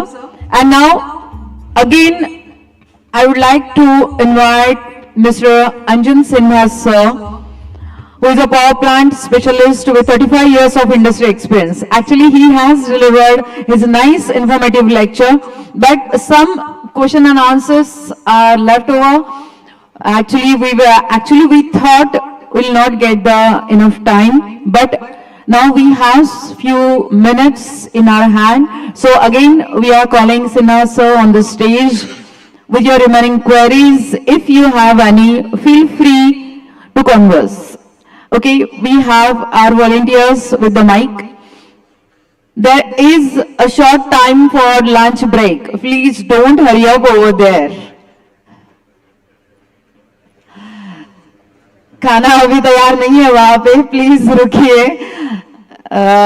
Yes, by 1:30 we'll take a lunch break. So till then we have the great expertise Sinha sir with us. So शायद आप में से किसी के सवाल कुछ बाकी है तो Sinha sir is very generous and he is again with us. So If you have any, please raise your hand. Will you please stand up? Otherwise, Sinasa, if you can, if you want to deliver some remaining points, anything you have? Any question? Means, Louder, for the please. cost? Yeah, Sir, come yeah, yeah. I think it's not. Yeah, now. No, it's okay. Now it's okay. Sir. Okay, okay. Again, at the position. Yeah. Okay. So on the cost, any specific area you want, I can. Otherwise, I also have a case study. Okay. For the boiler, that also I can share, or on the cost of cycling also I can talk. Yes. So you want with the slides or like I should speak? Anybody? Yes. आवाज नहीं आ रही है Sinha sir की ठीक से? ठीक है. I just have one question related to your earlier informative lecture. You had said that there is some boiler optimization related to fly ash fineness. Yes. So can you elaborate? That means it is bit that we never thought that fly ash fineness is related to your coal mill or So he is there. like He's that. asking it. Okay. Please, sir. Okay. That side, Yes. yeah. Okay. You can come here. It's a lot of vacant seats available. Yeah. It is just now happened. Earlier it was back. Okay. Please. So see what happens when you check your fineness. This sieves. You do it after a mill maintenance or and then with regular intervals. Then you do your roller setting and that's it. But fineness gets changed the moment like you increase your airflow, decrease your mill loading, keeping the same airflow. So if increase the PA header pressure, if the velocity increases, then even the heavier particles get carried out from the mill and all. So now you need to know whether it is air optimization issue or due to the mill problem. So for doing that, if you check the fineness of fly ash, same thing means the fineness that will be there originally that will get carried out. So if you have more airflow and all those related, these heavier particles will get carried to fly ash. Others will be in bottom ash. So if fly ash fineness means is poor, then it's air problem. It's more. So that also you need to check at some interval. That was the point. In fact, if you want, I have a procedure for that. One not very elaborate, one-pager procedure. I can share with you, or you can. I think in some of my presentation you can also find in the net. Okay, got it? Yeah. That means you meant to say it is LOI, that means unburnt, we have to check for? Not the unburnt, just the fineness. Fineness, that's true. Fineness. Okay. Yes. Fine, sir. Thank you. Good afternoon, sir. Yeah. We have shown on many things, combustion optimization, and one thing I wanted to just check up for an soot blowing, sir. You can see me on the top side, sir, top center. Okay. Yeah. The lights are there. Okay. Yeah, the soot flow optimization, we find in our particular about this 135 megawatt boiler in Saibada power plant, we have a lot of erosion in wall blowers as well as in LSBs because of soot blower. So up to that extent that we have now started increasing the frequency of LRSB to a greater extent, we don't see much of us deposition or accumulation there in the second pass. So what are the studies and methodologies to optimize the soot blowing frequency, and can we stop the second pass LRSBs and all if there is not much accumulation there? Yeah, thank you. Yeah, actually this was another good question. One is on normal soot blowing. The other is when you are doing it with cycling, means on flexible operation. Very often one question comes, should we do soot blowing, especially the wall blowing, when you are operating on low load? So that is again a $1 question. There is no straight jacket answer. You have to see your combustion scanner. If it is not very good condition, then don't do the soot blowing. But don't prolong it. Sometimes you feel the urgency, then at least take oil gun, but do the soot blowing. Never avoid that period. Even if you required to take oil gun, but do the soot blowing. Many people, they don't do at low load because of combustion stability and like flame out conditions can be there. And coming to your question, see, first of all, you have to see all the parameters. The fouling, what indicates fouling. Then do you have that parameter? First parameter, ideally you should have for your main furnace is FEGT, furnace exit gas temperature. I know even for biomass you are saying it is required. People are firing, but it's blindfolded. Because with biomass also there are other issues. So have some mechanisms to measure that temperature after around the gooseneck area, just after the exit. Then for the second pass also, you need some temperature measurements. So you have to decide on that. And don't overdo soot blowing. It's not that you increase the frequency, because again there is metal wastage also if you are doing it excessively. Every time if it is not needed, you are also wasting your metal because it erodes. Don't overdo it and neither underdo it. So you need all those measurements, and there are smart solutions today. But you have to be careful in choosing that because with your available data and measurements, it may not be possible to estimate the fouling. It has to be studied, and then with proper instrumentation it has to be done. And then you can even do lot of things in-house also.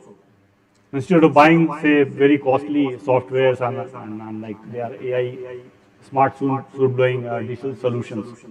Yeah, catch up. Got the point? Yes. Good afternoon, sir. Yes. Vikrant here, sir. Okay. Sir, one question related to CFBC boiler operation. Okay. So recently we have commissioned our CFBC boiler. So during the operation and commissioning period, we are facing one issue. So issue is that the fly ash color in ESP chamber, ESP ash hopper, we are using the Indonesian coal, around 4,800 GCV calorific value is there. We are facing an issue that at different lot of coal, the ash color is varying from grey to light yellow, sometimes brown. So what may be the probable causes, sir, for the ash color change?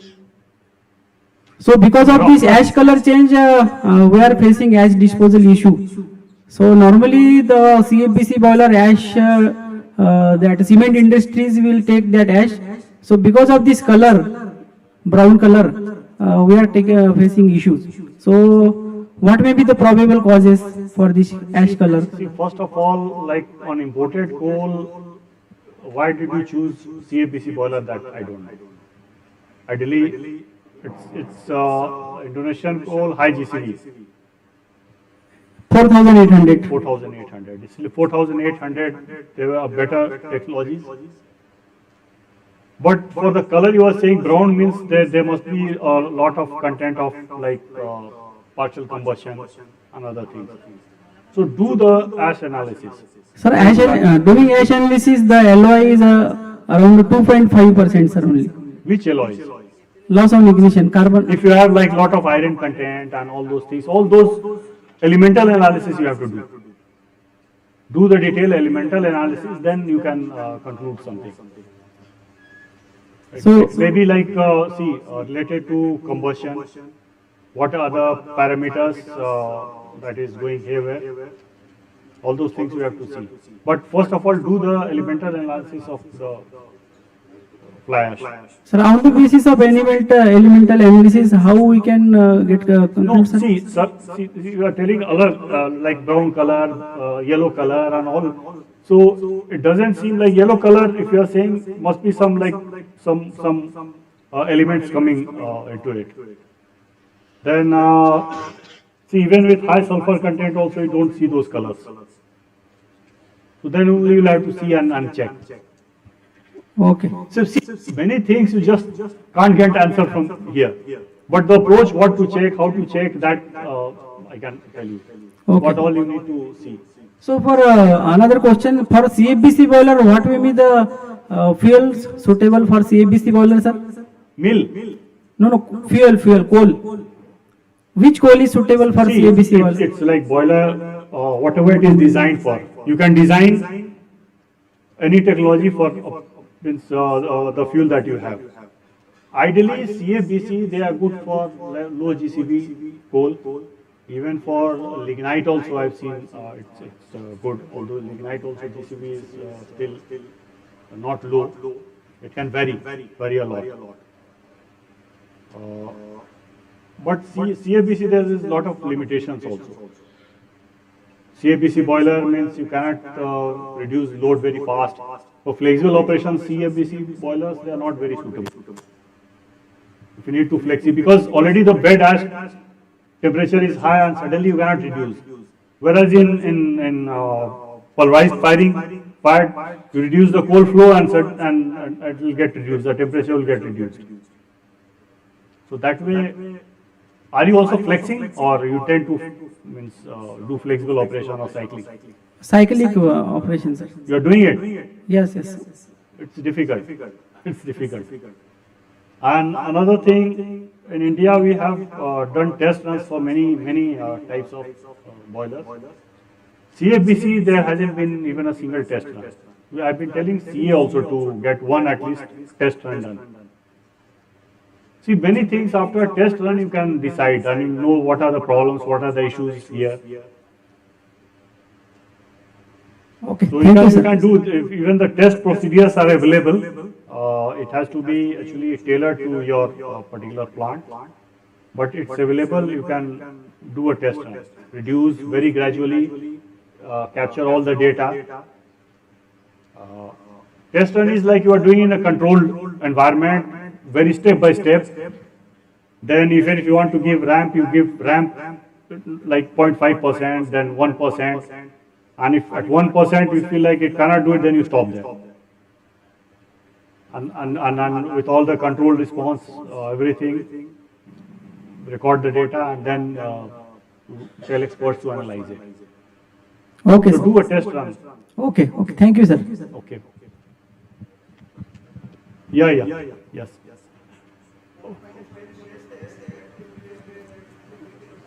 Whole fineness से देखिए, बिल्कुल होगा. First thing is पूरा combustion गड़बड़. Yeah, good. Another audience or speaker, actually he was here, I think he was another speaker. Stage पर था ना. So, see, fineness means your combustion gets altered. But it should burn like fluid when it is a PF boiler. Means like it should be very fluid. Even more fineness, somebody told fineness ज़्यादा हो तो क्या होगा? That is also not desired. If residence time and all it's designed, एक residence type होता है ना 3 to 4 seconds. Everything is designed. And the time it goes to that location I was saying, the combustion must be completed. All these things get altered. If you have heavier particle, I have seen like from one burner it is going there hitting on the opposite water. When they had opened, their inspector told me that we have marks whenever we open this. Then I saw that, okay, it was like somebody just throwing sand continuously and there is a erosion pattern. Then I told it must be coming from that burner. And I showed you the photograph of that burner. Then only actually I started capturing those. And then in one of the shutdown when it was opened, I had that picture. And I predicted then that you have serious problem in the burners and your airflow. So it is just hitting and then heavier particles will fall. The entire characteristics get changed. I know when the temperature profile gets changed, heat input, as per design, there's particular input in the water walls, then the convective pass and all. So that gets altered altogether. So maybe the superheater temperature rise will be faster if enough heat pickup doesn't happen in the water wall. So all those things you need to control. So coal fineness is the primary thing. And again, even it won't get balanced. Balancing across the coal pipes. See what does a mill do? It grinds the coal, then it distributes equally in the like 4 pipes or 5 if you have, depending on the design, and send it with a proper velocity inside the furnace with a balance. And coal fineness, it gets changed, all these parameters will get changed. Yes, another I think something. Sir, Yeah. Sir, one more question. Sir. Yes. Sir. Which side? Yeah. Sir, regarding one more question regarding fineness. Minus 200 mesh fineness coming in different coal pipe, different percentage, 50%, 70%, 60%. Even though the velocity is same in all coal pipe. No, must be something in the classifier or something. Mill, it's not. Mills are not same. Check your classifier settings. Mills also. Sir, we have the dynamic classifier. See, dynamic, there's lot. It's more hype. You know, it's good conceptually. It's good, but more, people just put and think that it will do everything. But definitely there is an issue in your mill or your classifier. It cannot happen. Means 4 pipes. How much difference should be there in 4? See, it's just difference is only the measurement difference. Should be within like 5%. In percentage? Yeah, 5% within that range. And that too, it's just a measurement difference. Actually, ideally it shouldn't happen. Because see, first of all, coal is not a homogeneous thing. That is why this difference will come, but it should be within 5%. And sir, what about plus 50 mesh? How much should be their percentage? The difference, this 5% is a thumb rule. 5%. It shouldn't be more than that. Should below 5%. Yes. Okay, sir. And please do visit the lab, because you leave it to some uneducated guy. Ab jate nahi ho, means white collar, you know. Interesting, I'll just share you with one of the IPPs. I was there. Same place what I am talking about. They had marks on the water wall. So burner and coal fineness. So coal fineness, I saw the report, it was beautiful. And the chemistry person, he was only talking in English. You know, when you go to the site, and his report was too clean to believe. Chemistry means when you are doing coal report, and that means it was written in the AC room on his table. Then I told, okay, I'll go there. Then there again, there was a lady. And then I got it, I couldn't scold. Otherwise, I could have literally used all the language that he knew. Means I was so furious seeing those things. But then I went there, I told, okay, no sir, we do it from this and I like to see it. Just open it, let my hands get dirty, but I'll see. When I opened it, the sieve, then I found that some of the sieves, they were broken. One of the sieves, the new sieve, they had put a big washer. I told, why is it? I don't know sir, result और भी खराब आता है, नहीं डालेंगे तो. That was the answer. That guy and that lady never visited this place. वो labor आके कुछ report दे जाता है राके and is getting reported. Then I reported to the CEO. जो भी effort बना, these things means I know. I just asked them, do you know what kind of damage you are doing it? And that head of chemistry also. वहाँ गए उसमें रखे तो many and another places this either seeds are old. आप एक बार जाके देखो. See, when at this stage I go there, I know from there I have जहाँ पर यहाँ theory ही रहेगा. And you'll be doing that root cause analysis, hi-fi, everything. You have top consultants, पैसा करते रहो. But root cause is that you are dependent on that, means unpad literally that guy. Sir, one more question. Different coal mill loading, fineness will change a different mill loading? Suppose we did the coal fineness. It can change, it can change. Yeah, but ideally it shouldn't be, because if you have a, today like if you have a hydraulic this balancing, it balances the pressure. Spring loaded. Yeah, spring loaded. So that way it shouldn't change much. So that is why, see, never load, I told you, never load a mill below 50%. Many OEMs have also written now. And after this, actually, BHEL has also included, after this test and pilot studies, they have written. Because even you deviate from this NFPA requirements. NFPA, please read this NFPA, whoever is operating the boiler, first document one should read is the NFPA codes. Safety. आप कहीं जाते हो, first of all, what you see on the road? Okay, so vehicle is not your safety, then only you do other things. Same applies to boiler. Sir हमको ऐसा condition आता है कि कभी मिल को 50% के नीचे ले आना है तो नहीं, हम लोग एक मिल बंद कर देते हैं. बेटर है कि मिल बंद कर दें, मिल बंद करके बाकी दूसरे में लोड बढ़ा दें, वही करना, वही करते हैं, वही प्रैक्टिस. आपका कंबशन सुधर जाएगा.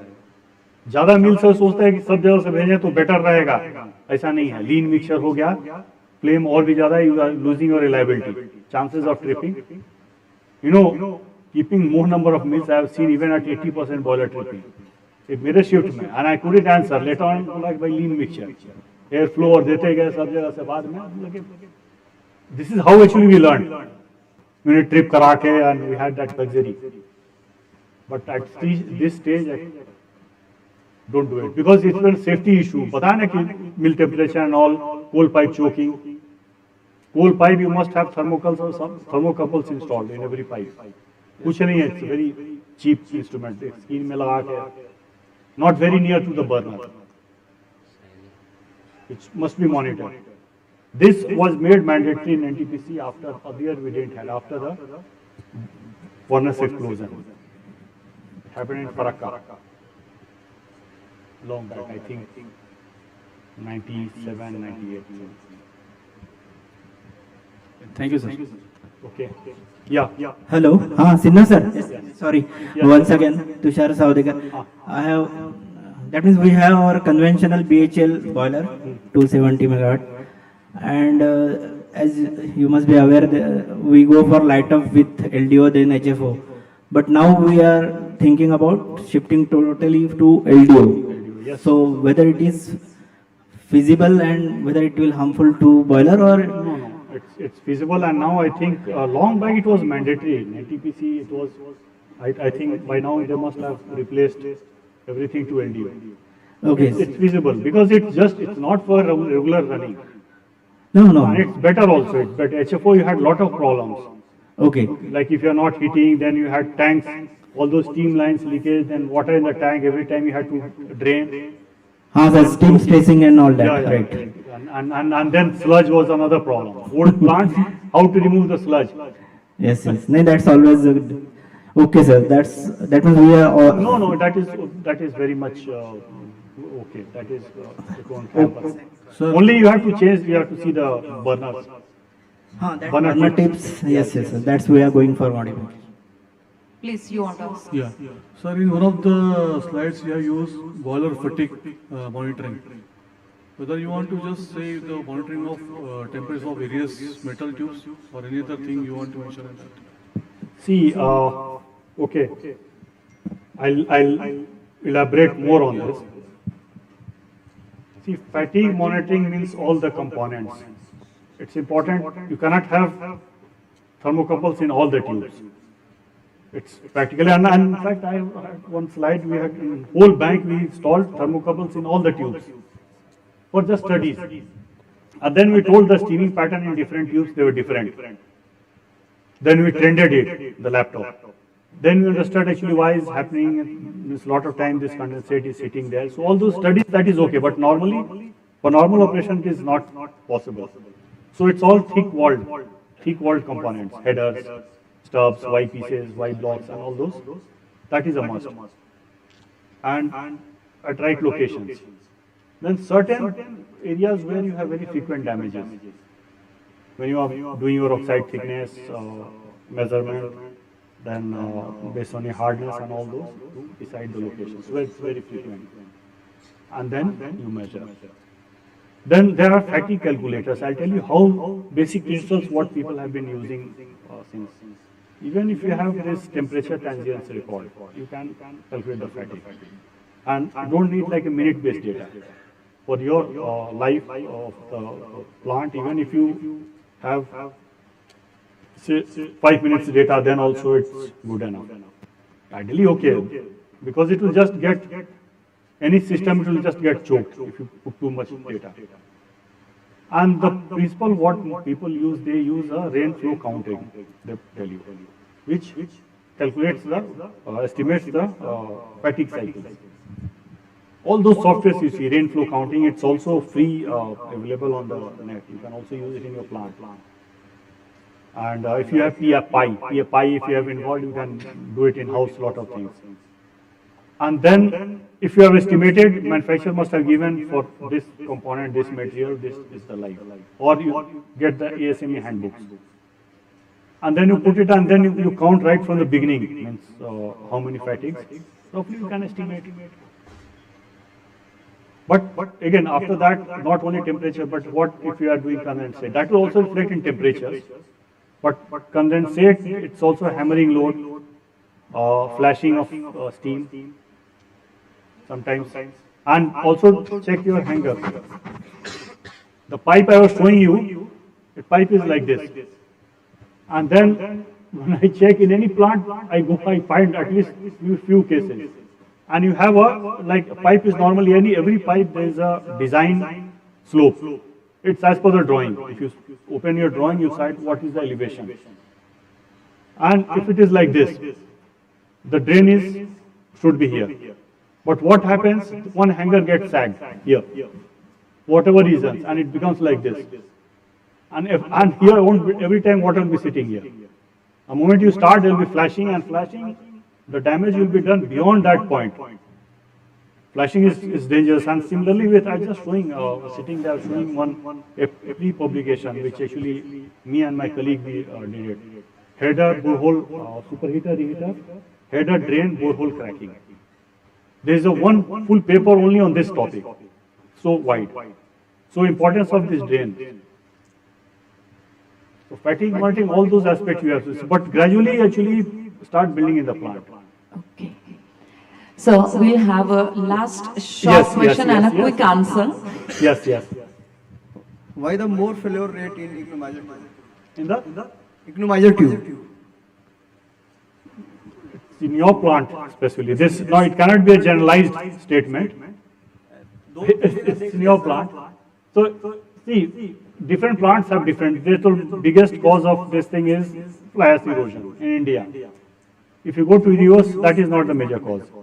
They have only 10% ash. And I'm just praying for your, before answering your question. You know, when first I visited US plant, first day I went, I didn't find the bottom ash hopper where it is located. Hopper and all those systems I was seeing. Then just I even didn't ask, isko ye bhi pata nahi hai. Unless you ask. So you should always ask even silly questions. Second plant बोला नहीं अब जो भी समझे मैं पूछूंगा. Plant ढूंढ लिया मुझे वो नहीं मिला. Then I asked, then I told, oh, you didn't see it's there, right there. There was a room. They don't have the bottom ash system. Whole day they have trucks, one truck of bottom ash. That's done. तब बता, then I told, okay, 10% ash. FGD operation people say वहाँ से आके all thrust upon us. I'll tell you, I don't believe in FGD. We shouldn't be having it. 10% ash, all those guys they are telling you 40% ash, what we'll do with the Egyptian, all it's a whole lot of new story. But with flex cycling, you won't be able to operate that. Cycling के साथ कभी operate होगा नहीं. Yeah, coming back to your answer. See, economizer one is, it can be, what are the specific mechanism of damage? What is it? Is it due to erosion? Fly ash erosion. I've shown you that slide. If you try to understand, you try to investigate in your plant, it will help you. So the formula है ना, formula में all those parameters, what you have, many things actually you don't have. Velocity कैसे जाना है? If you have CFBC test आप एक बार करवा लो, you will get some of the parameters. So it can be estimated. And some like portable instruments डाल के it can be investigated. So that is one cause. Again, economizer, there are other things like during startup economizer, steaming is one common problem. Many economizer, see, if you refer to my recipe book, I think I have tabulated reason-wise what are the major damage mechanism in that area. Or there are a lot of papers also. Okay. Is it okay, sir? Thank you, sir. Okay. Thank you very Thank much. you. I want to congratulate you people who have taken maximum benefit of Sinha sir's talent, experience and knowledge. Thank you so much, sir. And now this is the end of this morning session. Thank you. And now we'll have a 1 hour lunch break. Sharp at 2:30, we'll start with our next afternoon sessions. Thank you so much.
automation is sugar mills are lacking in the automation. They are also thinking about the energy conservation by installing the PFDs, energy efficient motors, energy efficient pumps. Also doing the reactive power management, equipment sizing. The equipment size should be correct as per the design, and thermal efficiency. There will be a regularity checkup of operational parameter and maintenance to improve the boiler. They are taking the care of how to improve the efficiency. Heat and energy losses, minimum losses to conserve the fuel and increase sugar content in the better efficiency. These are some remedial measures shall be taken. Corrosion control, use the advanced techniques and monitor the regular and long-term protections. Water treatment, apply a thorough approach to reduce the scaling. Maintenance, stick to the industry standards for the repair and to extend the boiler life. Automation, use the control system to improve the boiler efficiency. By following this strategy, we can ensure the reliable steam and power generation while managing the pollution effectively. Thank you very much. This is my presentation. So, as regard to sugar mill, as per my knowledge, because I am from the operation and maintenance, whatever I have knowledge, I have put before you, sir. Thank you.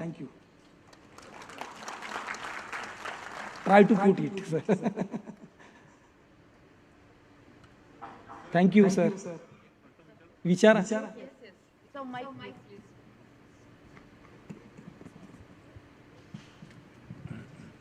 Sir हे जी sugar test करतो आपण तर याच्यासाठी काही online possibility आहे का? आहेत ना, आता बरेचशा ठिकाणी ऑनलाईन ज्यावेळेस शुगर टेस्ट येते त्यावेळेस online auto water diversion system आलेले आहेत आणि we are suggesting to sugar mill means sugar test ज्यावेळेस येईल त्यावेळेस कंडक्टिव्हिटी हाय कंडक्टिव्हिटी दाखवेल आणि ते वॉटर ऑटोमॅटिकली डायव्हर्ट होईल. त्यामुळे शुगर बॉयलरमध्ये जे हेवी जामिंग किंवा शुगर टेस्टमुळे येणारे इरोजन करोजनचे किंवा ब्लॉकेजेसचे प्रॉब्लेम यायचे ते पूर्ण मिनिमाइज झालेले आहेत.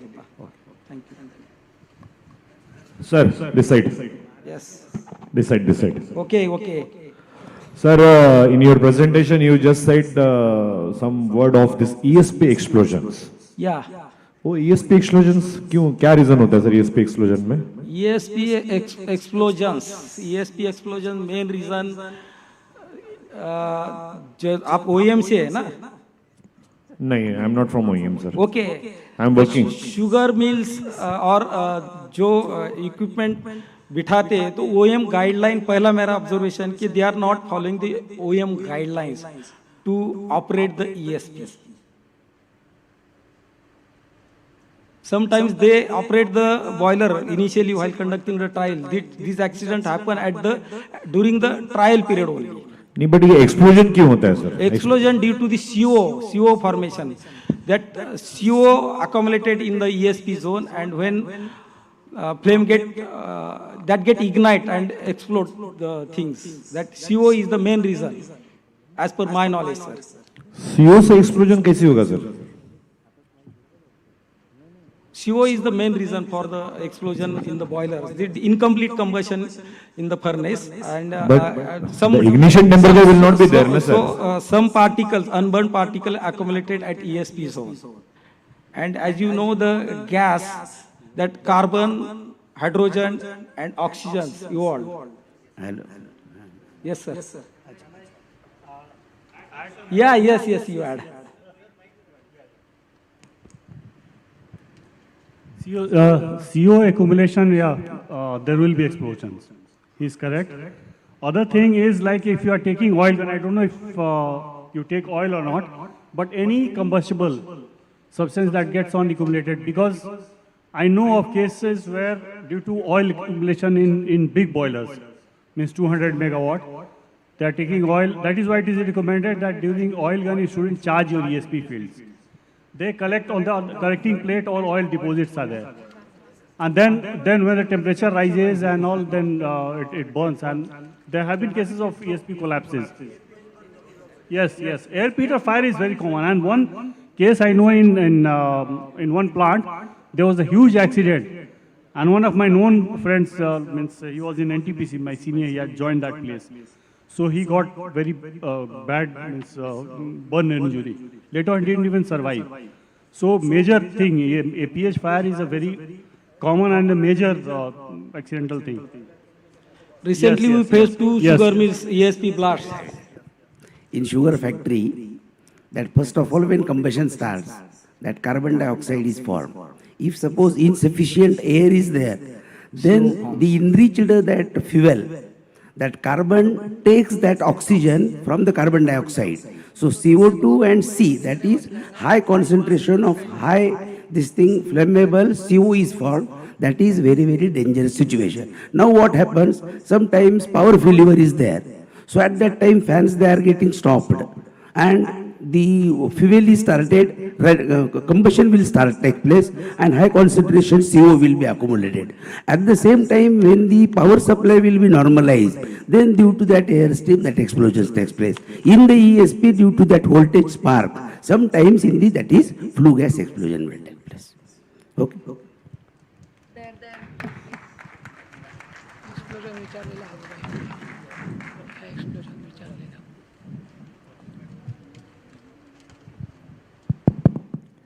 I think this ESP fire or ESP explosion which has taken place, I don't know whether the two reasons, how far they can be correct, because CO2 converting to CO is only possible when a certain temperature exists. That is not there in ESP. So that kind of reason to me doesn't satisfy. I think we are discussing technical items here, and we should be careful in giving some reasons, and especially when you are from the Pasandada Institute itself, there should be a specific study as to why the reasons, why the failures are taking place. Secondly, the reason given by Mr. Sinha is regarding the fire taking place because of the oil accumulation. That is understandable. That is when the oil is fired. But in the sugar mill, there is no oil fired. So where is the fire taking place? We should be able to arrive at a right solution. Then only we should explain this. This is my opinion. Thank you.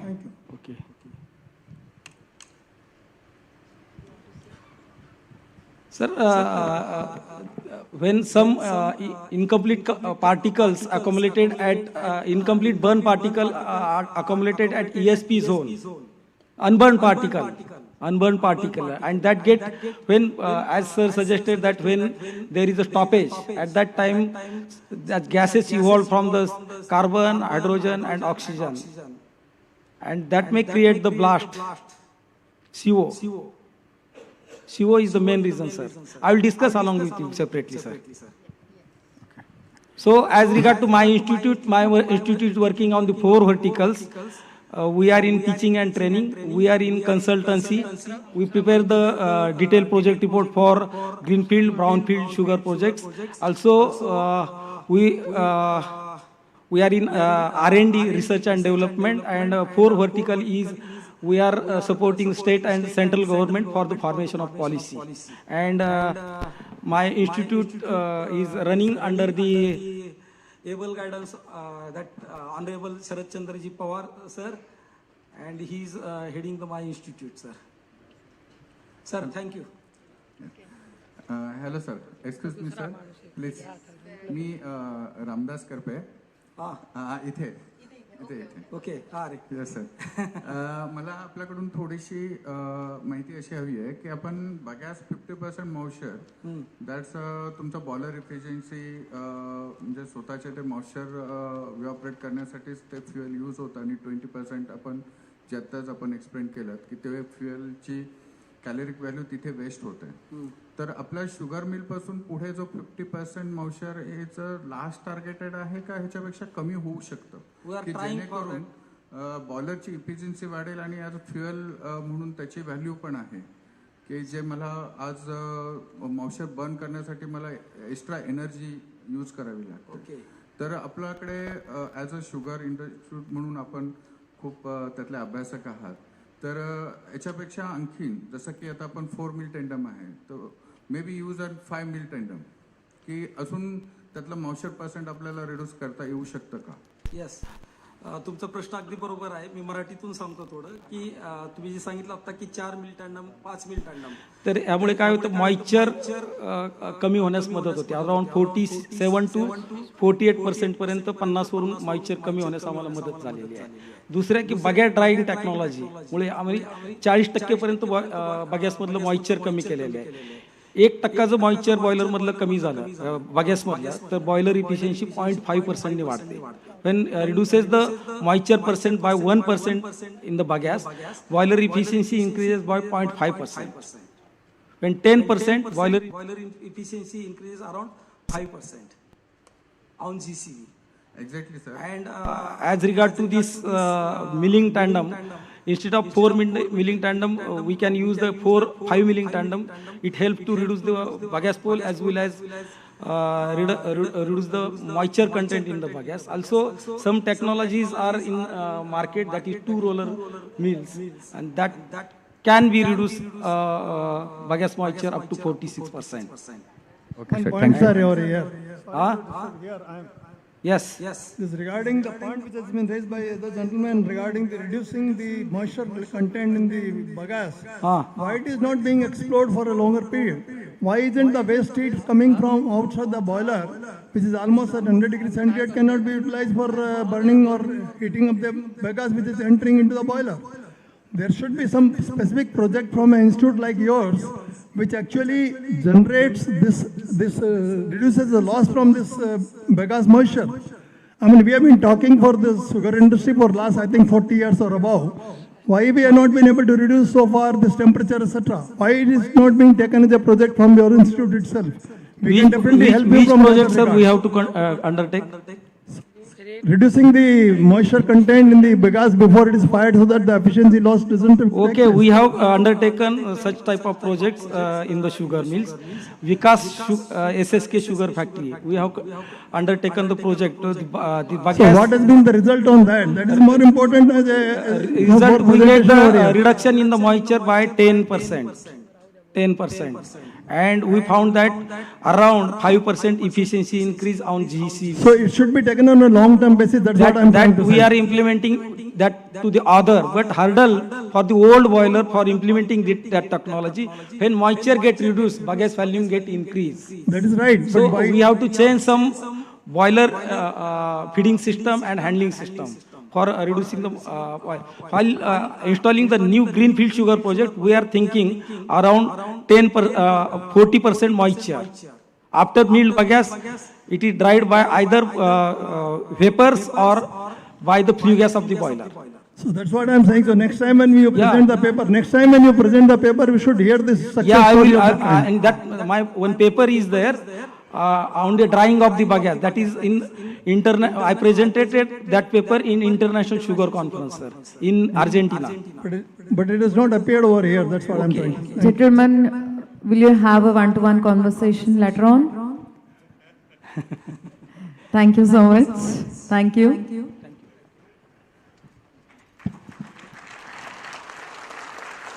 Thank you so much, sir. And yes, thanks a lot for delivering your lecture. Chandore sir, now will felicitate Mr. Chandore sir. I request Mr. Abhijit Thackeray sir to be on the stage.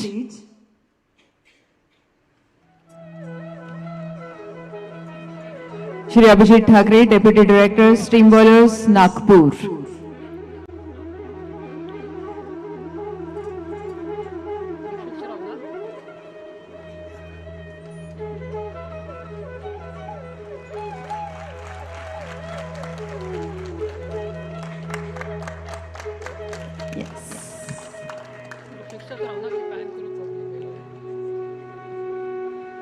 A nice potted plant, a nice certificate, and a very, very memorable memento.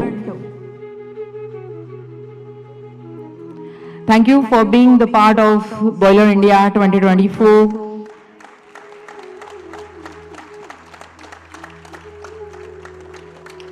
Thank you so much, sir. Now, ladies and gentlemen, here is the time to have a short tea break. Now we'll have steaming coffee or a hot cup of tea, and with energy boosting, we'll see all of you again here with our next sessions. The day is not over, still we have few informative sessions over here. So I hope all of you to please be here again within next 10 to 15 minutes. Okay? Thank you very much.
Hello.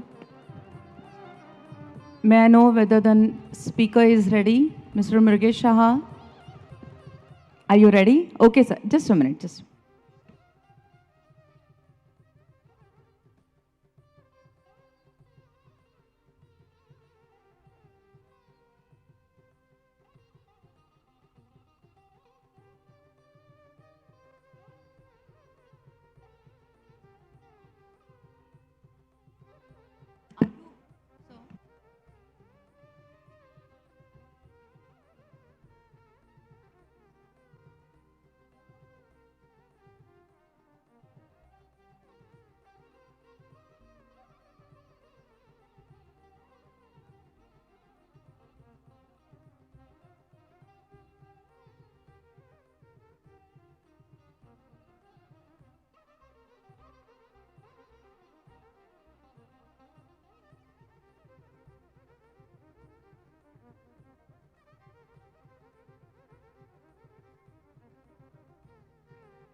Hello. Please. Yes, I'll operate it. Please keep it on. Yes.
Hello.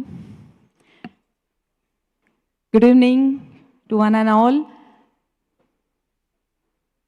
I kindly request you, please kindly be seated. Again, I insist, please come forward. There is one reason behind this announcement, yeah, for this request, because we are taking at a glance what you can say of video also, and it does not look good, the vacant chairs. People are there, but they are scattered. So I need all of you to be at one place. Please, please, take some effort. Please. Please, please come to this section. जो पीछे वाले हैं, please आगे आ जाइए.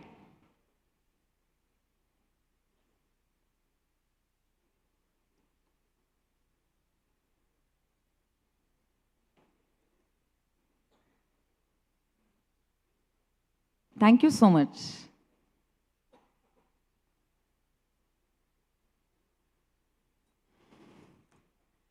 Good. Okay. Let us start with the last seminar of this second day's second session. Now we have one knowledgeable personality, Mr. Mrugesh Shah sir, with us. I would like to introduce you with Shah sir. Shah sir works with Forbes Marshall as Group Technical Head Process Engineering. He has done his BTech in Chemical Engineering from Ahmedabad. Rich experience of 32 years he is having, and best achievements, best performing engineer in Nagpur and best performing manager in Hyderabad. Let's have a look at his job profile. For the last 27 years, he has been working with Forbes Marshall in different areas. He is focused on customer needs, designing and providing solutions for the utility of process industries, from correct boiler sizing and selection for optimized CapEx and OpEx aspects to providing solutions on optimized distribution of utilities with effective productivity.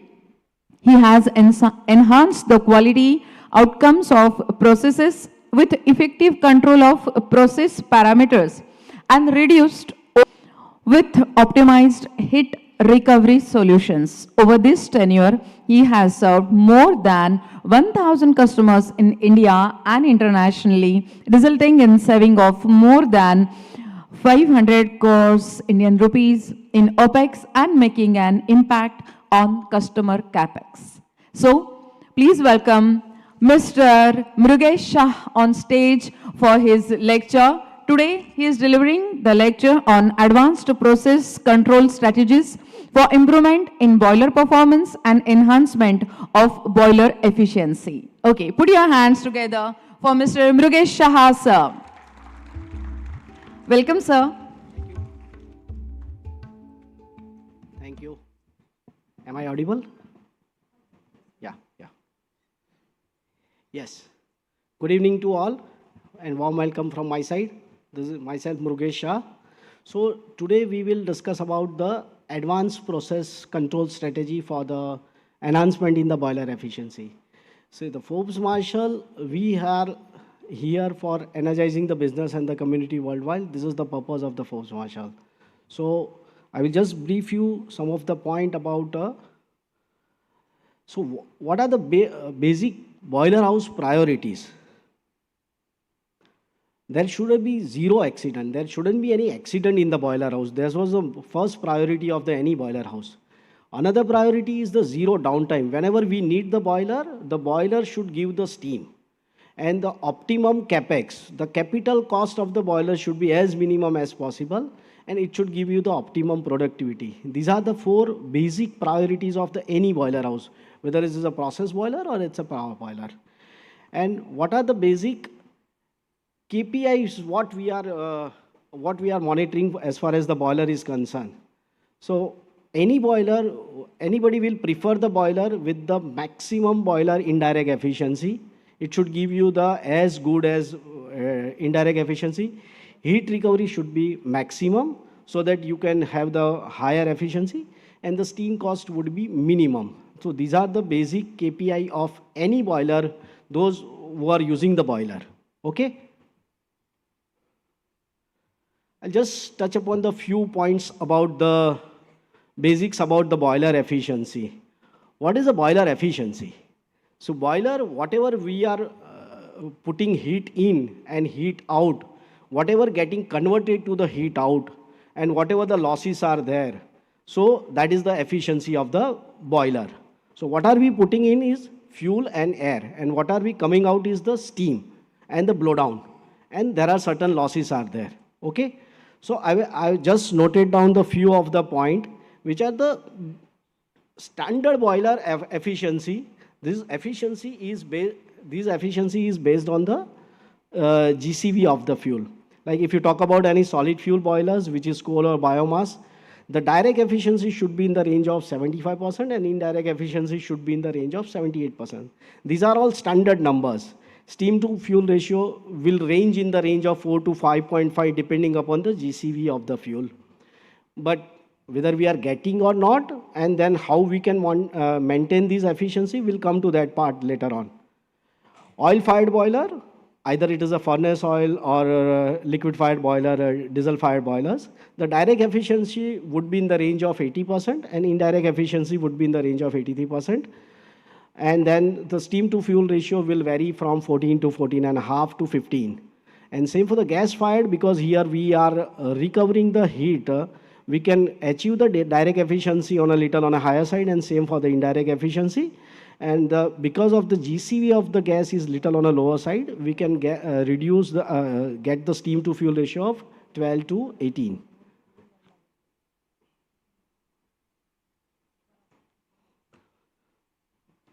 So these are the certain losses what we have measured. As we discussed in the earlier slide, the indirect efficiency is 100 minus losses. There are some 6 losses are there.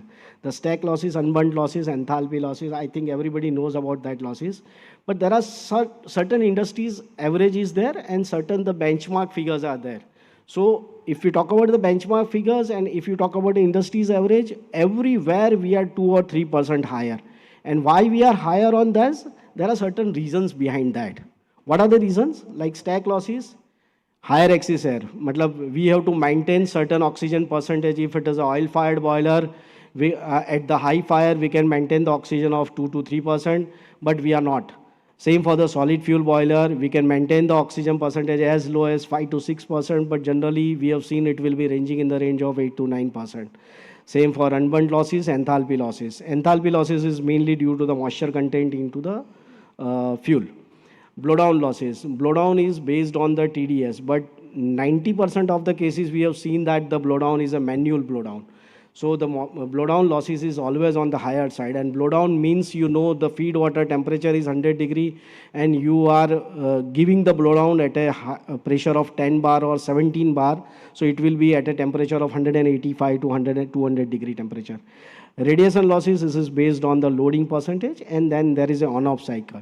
Many places we have seen that the people are taking the boilers of so high capacities, it generally operate at a 20-25% of the capacity. One part. Second part, many times people consider the boiler considering the maximum production, but that the maximum production will come after 2 years, 3 years down the line. So till that time, the boiler will operate at a load of very, very lower load. So for such that there are so many on-off cycles are there, and then on-off cycles will also reduce the efficiency of the boiler. There are certain formulas. I think this presentation will be shared to each of you, so then you can just go through that. And if you see the blowdown, if you have a manual blowdown, the cycle will be like that. It's a sine curve. Like when you give the blowdown, it will be lower than the set limit or lower than the required limit. Like suppose in the smoke tube boilers of 10 bar, we can maintain the blowdown of 3500 ppm. But many times it go as low as 2000, and before the giving the blowdown, it reaches to the level of 4000 to 5000. Again, when you give the blowdown, it will come down to 2000. So that is the reason it is always preferable to go with the automatic blowdown control systems. Set the TDS in the range of whatever required, like for these smoke tube boiler, it is 3500, water tube boiler 1500 to 2000, and then we can maintain that blowdown, and that will reduce the blowdown losses and improve the efficiency of the boilers. On-off losses. How can we reduce the on-off losses? On-off loss, there are causes for that. As I told you earlier also, the fluctuating steam load, because there are many industries, when you start your equipment, all of a sudden the steam load will increase. All of a sudden that equipment will goes down, the steam load will goes down. So narrowing the operating pressure band. Many times the people are operating within a 0.5 or 0.25 of narrow band. So that is also causing the on-off losses. There is a certain band for the pressure, and we have to keep this pressure. If we keep this pressure, then these on-off boiler on-off cycle we can reduce. The effect of that combustion destabilization, unburnt losses, it will increase, and the lower combustion efficiency. How can we change that, control that? Changing the boiler parameter according to the steam demand. If we know the steam demand of the plant, depending upon the different type of the industries, the steam load is vary. If we know certain industries like paper industries, there is a constant load. If we know there is a certain pharmaceutical industry, if it is a API plant, then there is a fluctuating load. But if it is a formulation plant, then there is a more of a stabilized load is there. So based on that, we can synchronize the boiler, we can do the fuel feeding of the boiler and optimize the pressure band. By this way, we can reduce the on and off losses. So typically, if you know, I think in the boiler, the capital cost of the boiler is 15% and the fuel cost is 5 times of that. This is 65% of the fuel cost. Any boiler you take, even today or tomorrow, the capital cost of the boiler is very, very low. So what is more important in the boiler is the operating cost. If you take a boiler of 2 ton of gas fired or oil fired, maybe costing you around 20-25 lakhs of rupees. But if you talk about the operating cost of that boiler, it will be in the range of 2 CR or 1.5 to 2 CR or 2.5 CR also. So buying the efficient boiler does not mean to give you the higher efficiency of the boiler, because boiler do not operate at the rated efficiency. Any boiler, the rated efficiency is at MCR. The maximum, when you operate 2 ton boiler at 100 degrees centigrade temperature and 2 ton, then and then only you will get the rated efficiency. So what is survey prevent that the efficiency, most of the boilers, the efficiency is unmonitored. And then efficiency is lagged behind. Like suppose if any boiler manufacturer has told you the boiler efficiency is 80%, you might be getting somewhere in the range of 65% to 70% depending upon the load of the boiler and at what pressure you are operating that boiler. The fuel bill is always determined by the boiler efficiency. Lower the efficiency of the boiler, higher the fuel bill. Okay. So the cost, as I told you, the fuel cost is at least 5 times of this cost. So what are the parameters which we need to maintain into the boiler house is a steam flow, steam pressure, fuel flow. So by that you can get the steam to fuel ratio, oxygen percentage, that gives you the excess air level, then the feed water temperature, the blowdown TDS and the furnace pressure transmitter. These are all the parameters which is required to be monitored on a constant basis in any boiler houses.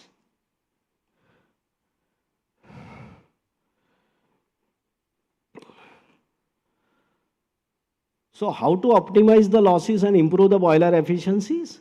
There are certain parameters are there, like we can do the oxygen trimming, control the oxygen. We can do the flue gas temperature control. Feed water temperature we can increase. How we can increase the feed water temperature? By recovering the maximum condensate and by recovering the heat recovery, utilizing the maximum heat recovery system available in the boiler houses. We can reduce the blowdown. By that way also we can improve the efficiency of the boiler. We should avoid the leakages of, if any leakages which is there in the steam system. We can control the exhaust draft control. The one is the oxygen control, and then what we can control is the furnace draft pressure, because it should be always in the minus side. The effect of coal blending on the combustion parameter and air to fuel ratio. So these are the parameters which are affecting the boiler efficiency.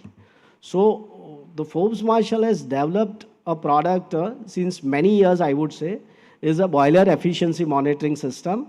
So this will give you all these parameters online. You can monitor all these parameters. You can control all these parameters. Like in the oil and gas fired boilers, you can control your air, and then based on your fuel feeding, you can control your blowdown. These are the things which you can control. I'm coming to the next slide, which will tell you how it is digitally connected with this. So what parameters we are measuring is the steam flow, fuel flow, steam pressure. These are the parameters which we are measured. And these are the calculated parameter is the boiler efficiency, steam to fuel, stack losses, radiation losses, everything has been calculated. And then we can control is the stack oxygen control and the drum TDS control. So this is a system architect, what we discussed earlier also. And now what we are doing is that with this boiler efficiency monitoring system, through LAN or through SIEM, through internet, we are connecting to the web server, and then sitting in the Pune, we have a dedicated team of engineers, those who are monitoring this FMXs day in and day out, and then gives you the report of these FMXs daily morning, and then talk to the customers and ensure that whatever efficiency has been committed, it will you will get the efficiency and you will improve the efficiency on a regular basis. So what it will do is that it will give you the real-time data, it will give you the trend, it will give you the diagnosis. That means why your feed water temperature has gone down, why your oxygen percentage has gone up, and then condensate recovery factor has gone down. We are also talking to the customers with the production data and ensure that why the steam load has increased or decreased. So these are certain facts about the boiler efficiency. It's basically a thumb rules. The 2% decrease in oxygen will improve efficiency by 3%. 6-degree rise in feed water temperature will save 1% fuel. 20-degree rise in the decrease in the stack temperature will improve 1% fuel. 1% unburnt is equal to 0.5% of excess fuel. 3 mm of soot deposition in the fuel consumption by 2%. And 1 kg reduction of coal is equal to 2.3 kg of CO2 emission. I think by by these slides we all are clear what are the important of. Sorry. We are very clear about that, why we should recover the condensate, why we should monitor the oxygen, why we should reduce the stack temperature, why we should reduce the unburnt losses, and there shouldn't be any stack formation, soot formation in the boiler. So as I briefed you earlier, these are the certain graphs what we are doing is steam to fuel ratio. It gives you efficiency, feed water temperature. You get on a routine basis, real-time data you will get. You can also see the data. You can also see which boiler is operating, which boiler is not operating. You can get the trends of oxygen, steam pressure, everything you will get on your computer. And then by seeing that parameters, you can monitor your boiler sitting in your office. You no need to go to the boiler house.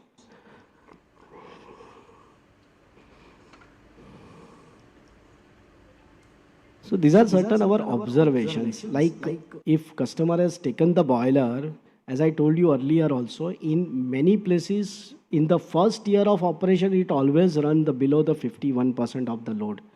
Because if his production has not come to the mark, there are certain market demand is not there. And then he has already taken the boiler considering his future plan. So the boiler is not coming into the line, so that it will increase his fuel consumption by 4 to 10% in the first year itself.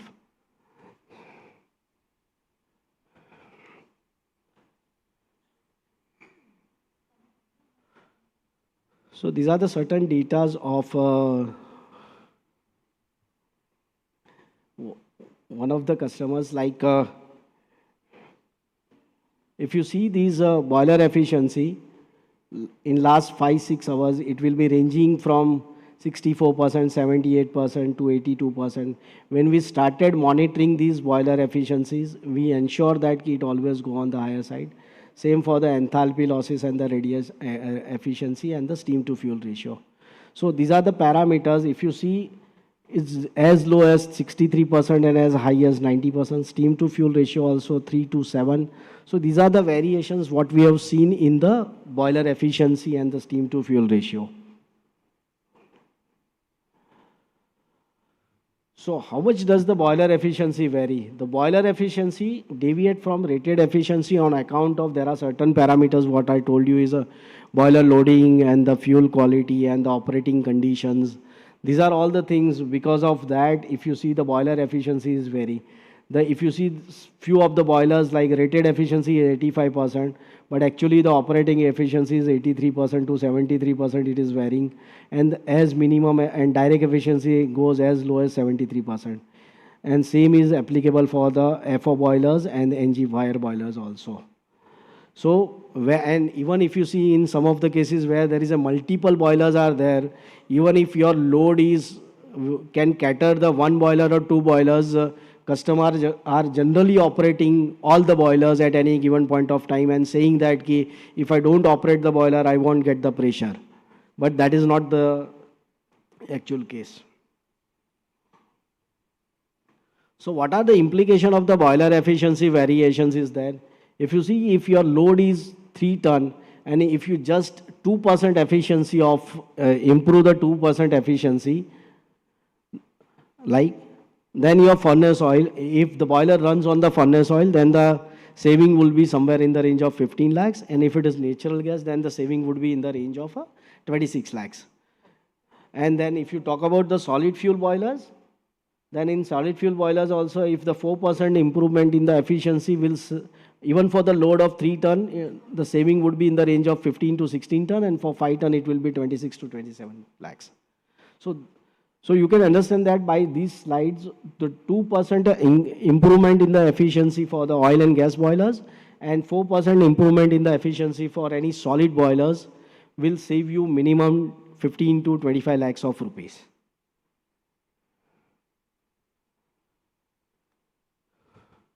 So as we discussed, we can do the boiler loading assessment. This gives us an idea for longer duration period of time what the boiler loading is there. And then we can derive, based on that, we can derive the on-off cycles, and we can discuss with the customers and say that, can you synchronize your equipment in such a way that you can reduce your on-off cycles. And then we are resolving the issues. And then as far as feed water temperature is concerned, we can come to know that why the steam trap has started leaking. We talk to the customer and ensure that the trap uptime has improved, and eventually the steam losses has reduced. So these are the effect of a digitally connected all these boilers. And then we are improving the boiler efficiency, monitoring the boiler efficiencies. I'll give you few example for that. So these are the reports what we are getting on the clouds. Like you will get the mimic screen like that, boiler efficiency, steam to fuel, O2 percentage, steam pressure. You can get the graph throughout the year. And then daily morning you can get the report of your boiler stack O2 and all. So, and there are certain recommendations what we are giving is that it reduce the airflow, temperature sensor has failed, and then increase the set point of oxygens, increase the pressure band. So these are the certain recommendations what Forbes Marshall is giving so that you can actually improve your boiler efficiency.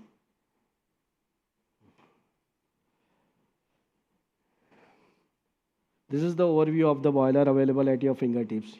You can get your oil, your parameters on your computers, like steam pressure, stack temperature, O2 percentage, blowdown, and everything. So what it will give you? It will give you the proactive issue resolutions. Like we'll come to know about your boiler health earlier. So monitoring the critical parameters, we will come to know that what you have to control. Like if your loss TDS is very high, foaming is happening or not, water carryover will happen or not, so that we can talk to the customers and ensure that the boiler will operate at the maximum efficiency. And we will ensure that all the products uptime will be 95% plus. What is the meaning of uptime is that if you have the product at all given point of time, it should give you the result. And then another things we provide is the operational efficiency. So we will standardize the SOP for that, like standard operating practice for the efficient and the safe operation of the boiler after consultation with the customers, and we ensure that the boiler will operate at the maximum efficiency. What are the another benefits what we are getting by this system is the reliability. Reliability, that means the boiler will give you the steam whenever we require the steam. Safety. All the safety aspect of the boilers are catered to that. Lower fuel consumptions and the sustainability. That means the reduced water and the fuel consumption and the carbon emissions. So So give you one example, like in 2018 at one of the place we installed the boiler efficiency monitoring system and we saved the 7% of the fuel. Then in 2022 we started the sustenance service of that boiler and customer has further saved 3% of the fuel. 2023 we renewed that and the additional 3% of the fuel save. So if you see from in last 5 years, the customer saved almost 15% of his, reduced his fuel by almost 15%. So this is one example. Sorry. So like when we started, once FEMAX installed, this efficiency was 78%. We started the sustenance service, monitor the efficiency, and it has actually gone up by 80%. So what is happening is that most of these places, just installing the product doesn't give you the result. It gives you the result at any given point of time, but it is not sustaining the benefit. So for sustaining the benefit, somebody should monitor that product on a regular basis, and that to the expert of that field. The person should have the domain expertise of that field. Then and then only you will ensure that you will get that benefit. And by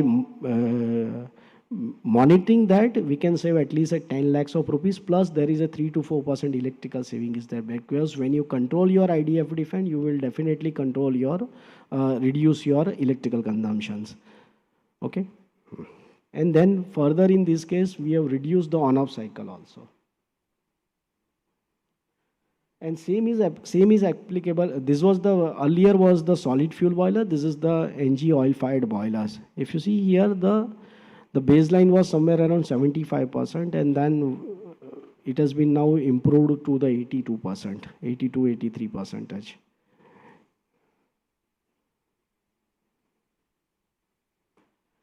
This is again a solid fuel boiler of Forbes Marshall boiler. It's a Vinke boilers, which is a dynamically step grade boilers. So if you see here also, so we have improved the efficiency from 84.7% to 86%, reduced the blowdown, increased the TDS of the blowdown from 1900 to 3500, which is actually required. Furnace draft pressure also we have improved from 0.8 to 0.6, because this boiler is operating at a lower load. Because of that, we need to keep the little bit higher on the furnace draft pressure. So these are certain examples like how we are monitoring all these parameters for these boilers. And then we have changed the band from 83-84% to 86 to 88%. And this is another boilers of gas-fired boilers, how it was behaving earlier at the 50% load, and then how we have changed that efficiency of the boilers. And then we improved the feed water temperature also, and the steam to fuel ratio we have maintained almost constantly. So these are certain references like Prayagraj industry, it is a textile industries, Ultra Denim is again a textile, then Sudarshan dyeing is again a textile. So this was about that. So if you talk about these, if you are not monitoring the efficiency, you are in this band. If you are monitoring the efficiency, you improve the efficiency of your boiler, but again you will be in this range. And if you monitor the boiler efficiency and with the sustenance service, you can further improve the boiler efficiency. And these are the benefit of a Forbes Marshall new technology FMX system with the digital sustenance service. So what ultimately it will do is that it will reduce your OPEX cost, ensure the safe operation, ensure the efficient operation, and boiler monitored by the FM experts, so that you get the report and you get the report with the comments also. So this is all from my side. Thanks.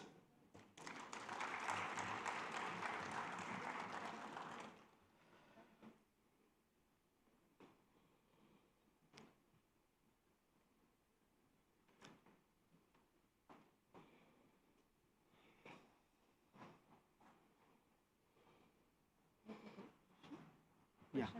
So any questions, you can go ahead.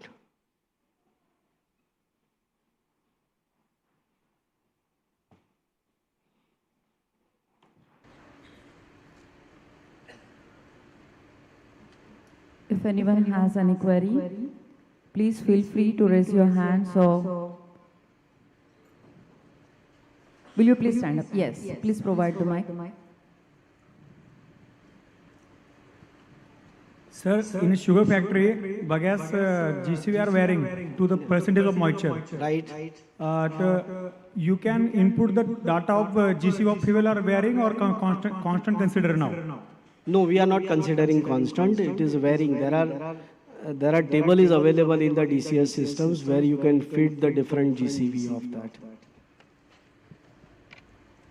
Sir, it is a now as a sugar factory running now. The moisture content is continuously varying now as a process now. Okay. Your any equipment to put the GCV monitoring or not? No, we are not monitoring GCV. We don't have that equipment. As an operator, put the GCV in that DCS? Yes. Okay, sir. Thanks. Thank you. Anyone else? अगर किसी को कुछ पूछना है,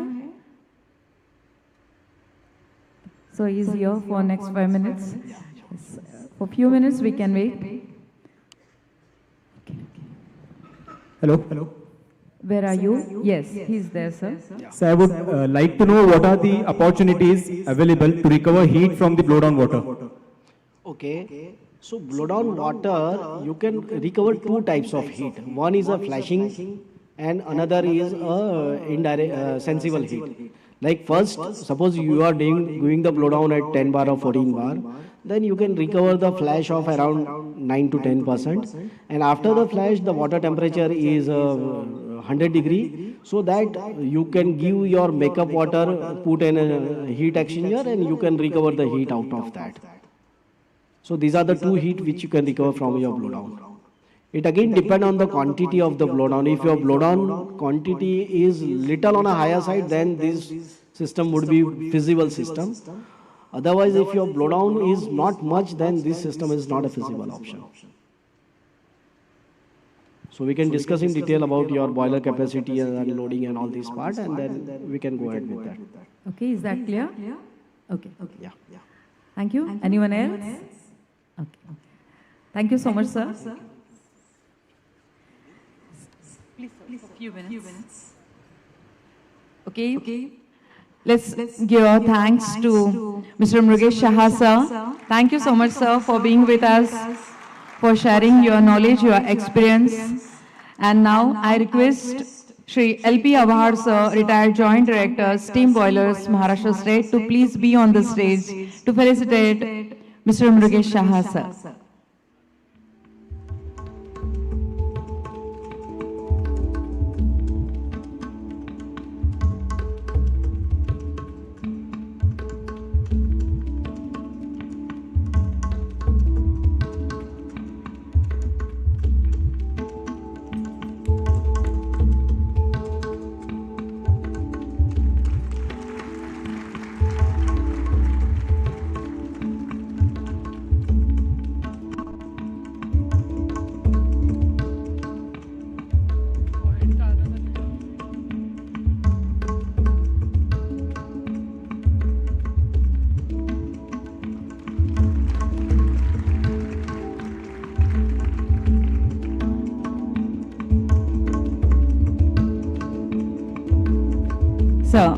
A nice moment also.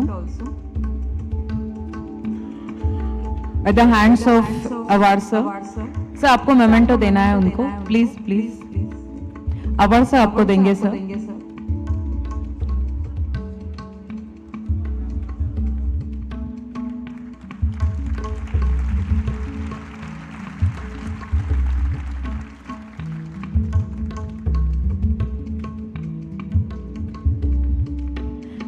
Okay. And now here we end up today's session. Hope the second day of Boiler India 2024 was very informative, knowledgeable for all of you.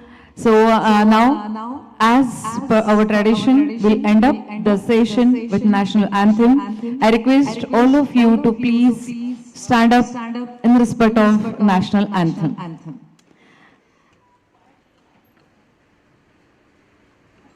Okay राष्ट्रगीत शुरू करेंगे, शुरू कर।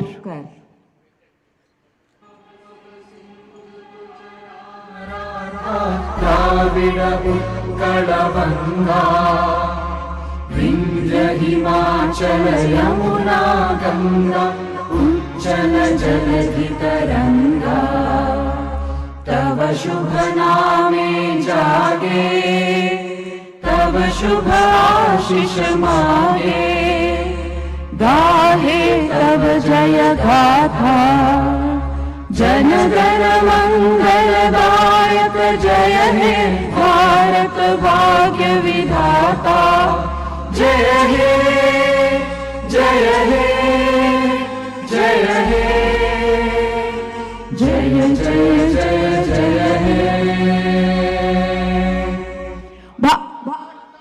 जय वंदे। Yes, thank you so much, ladies and gentlemen.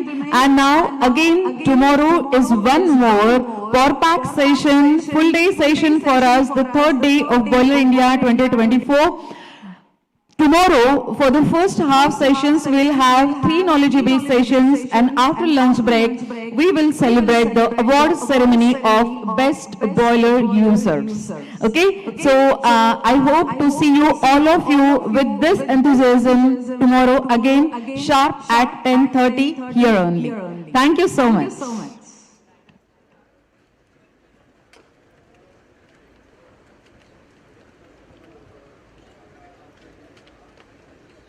I think Shravati sir, आपका presentation papers यहाँ पे हैं और शायद ये किसी का थर्मास यहाँ पे छूट गया है। जो अभी सर थे उन्हीं का है, शायद शाया सर का है। Okay okay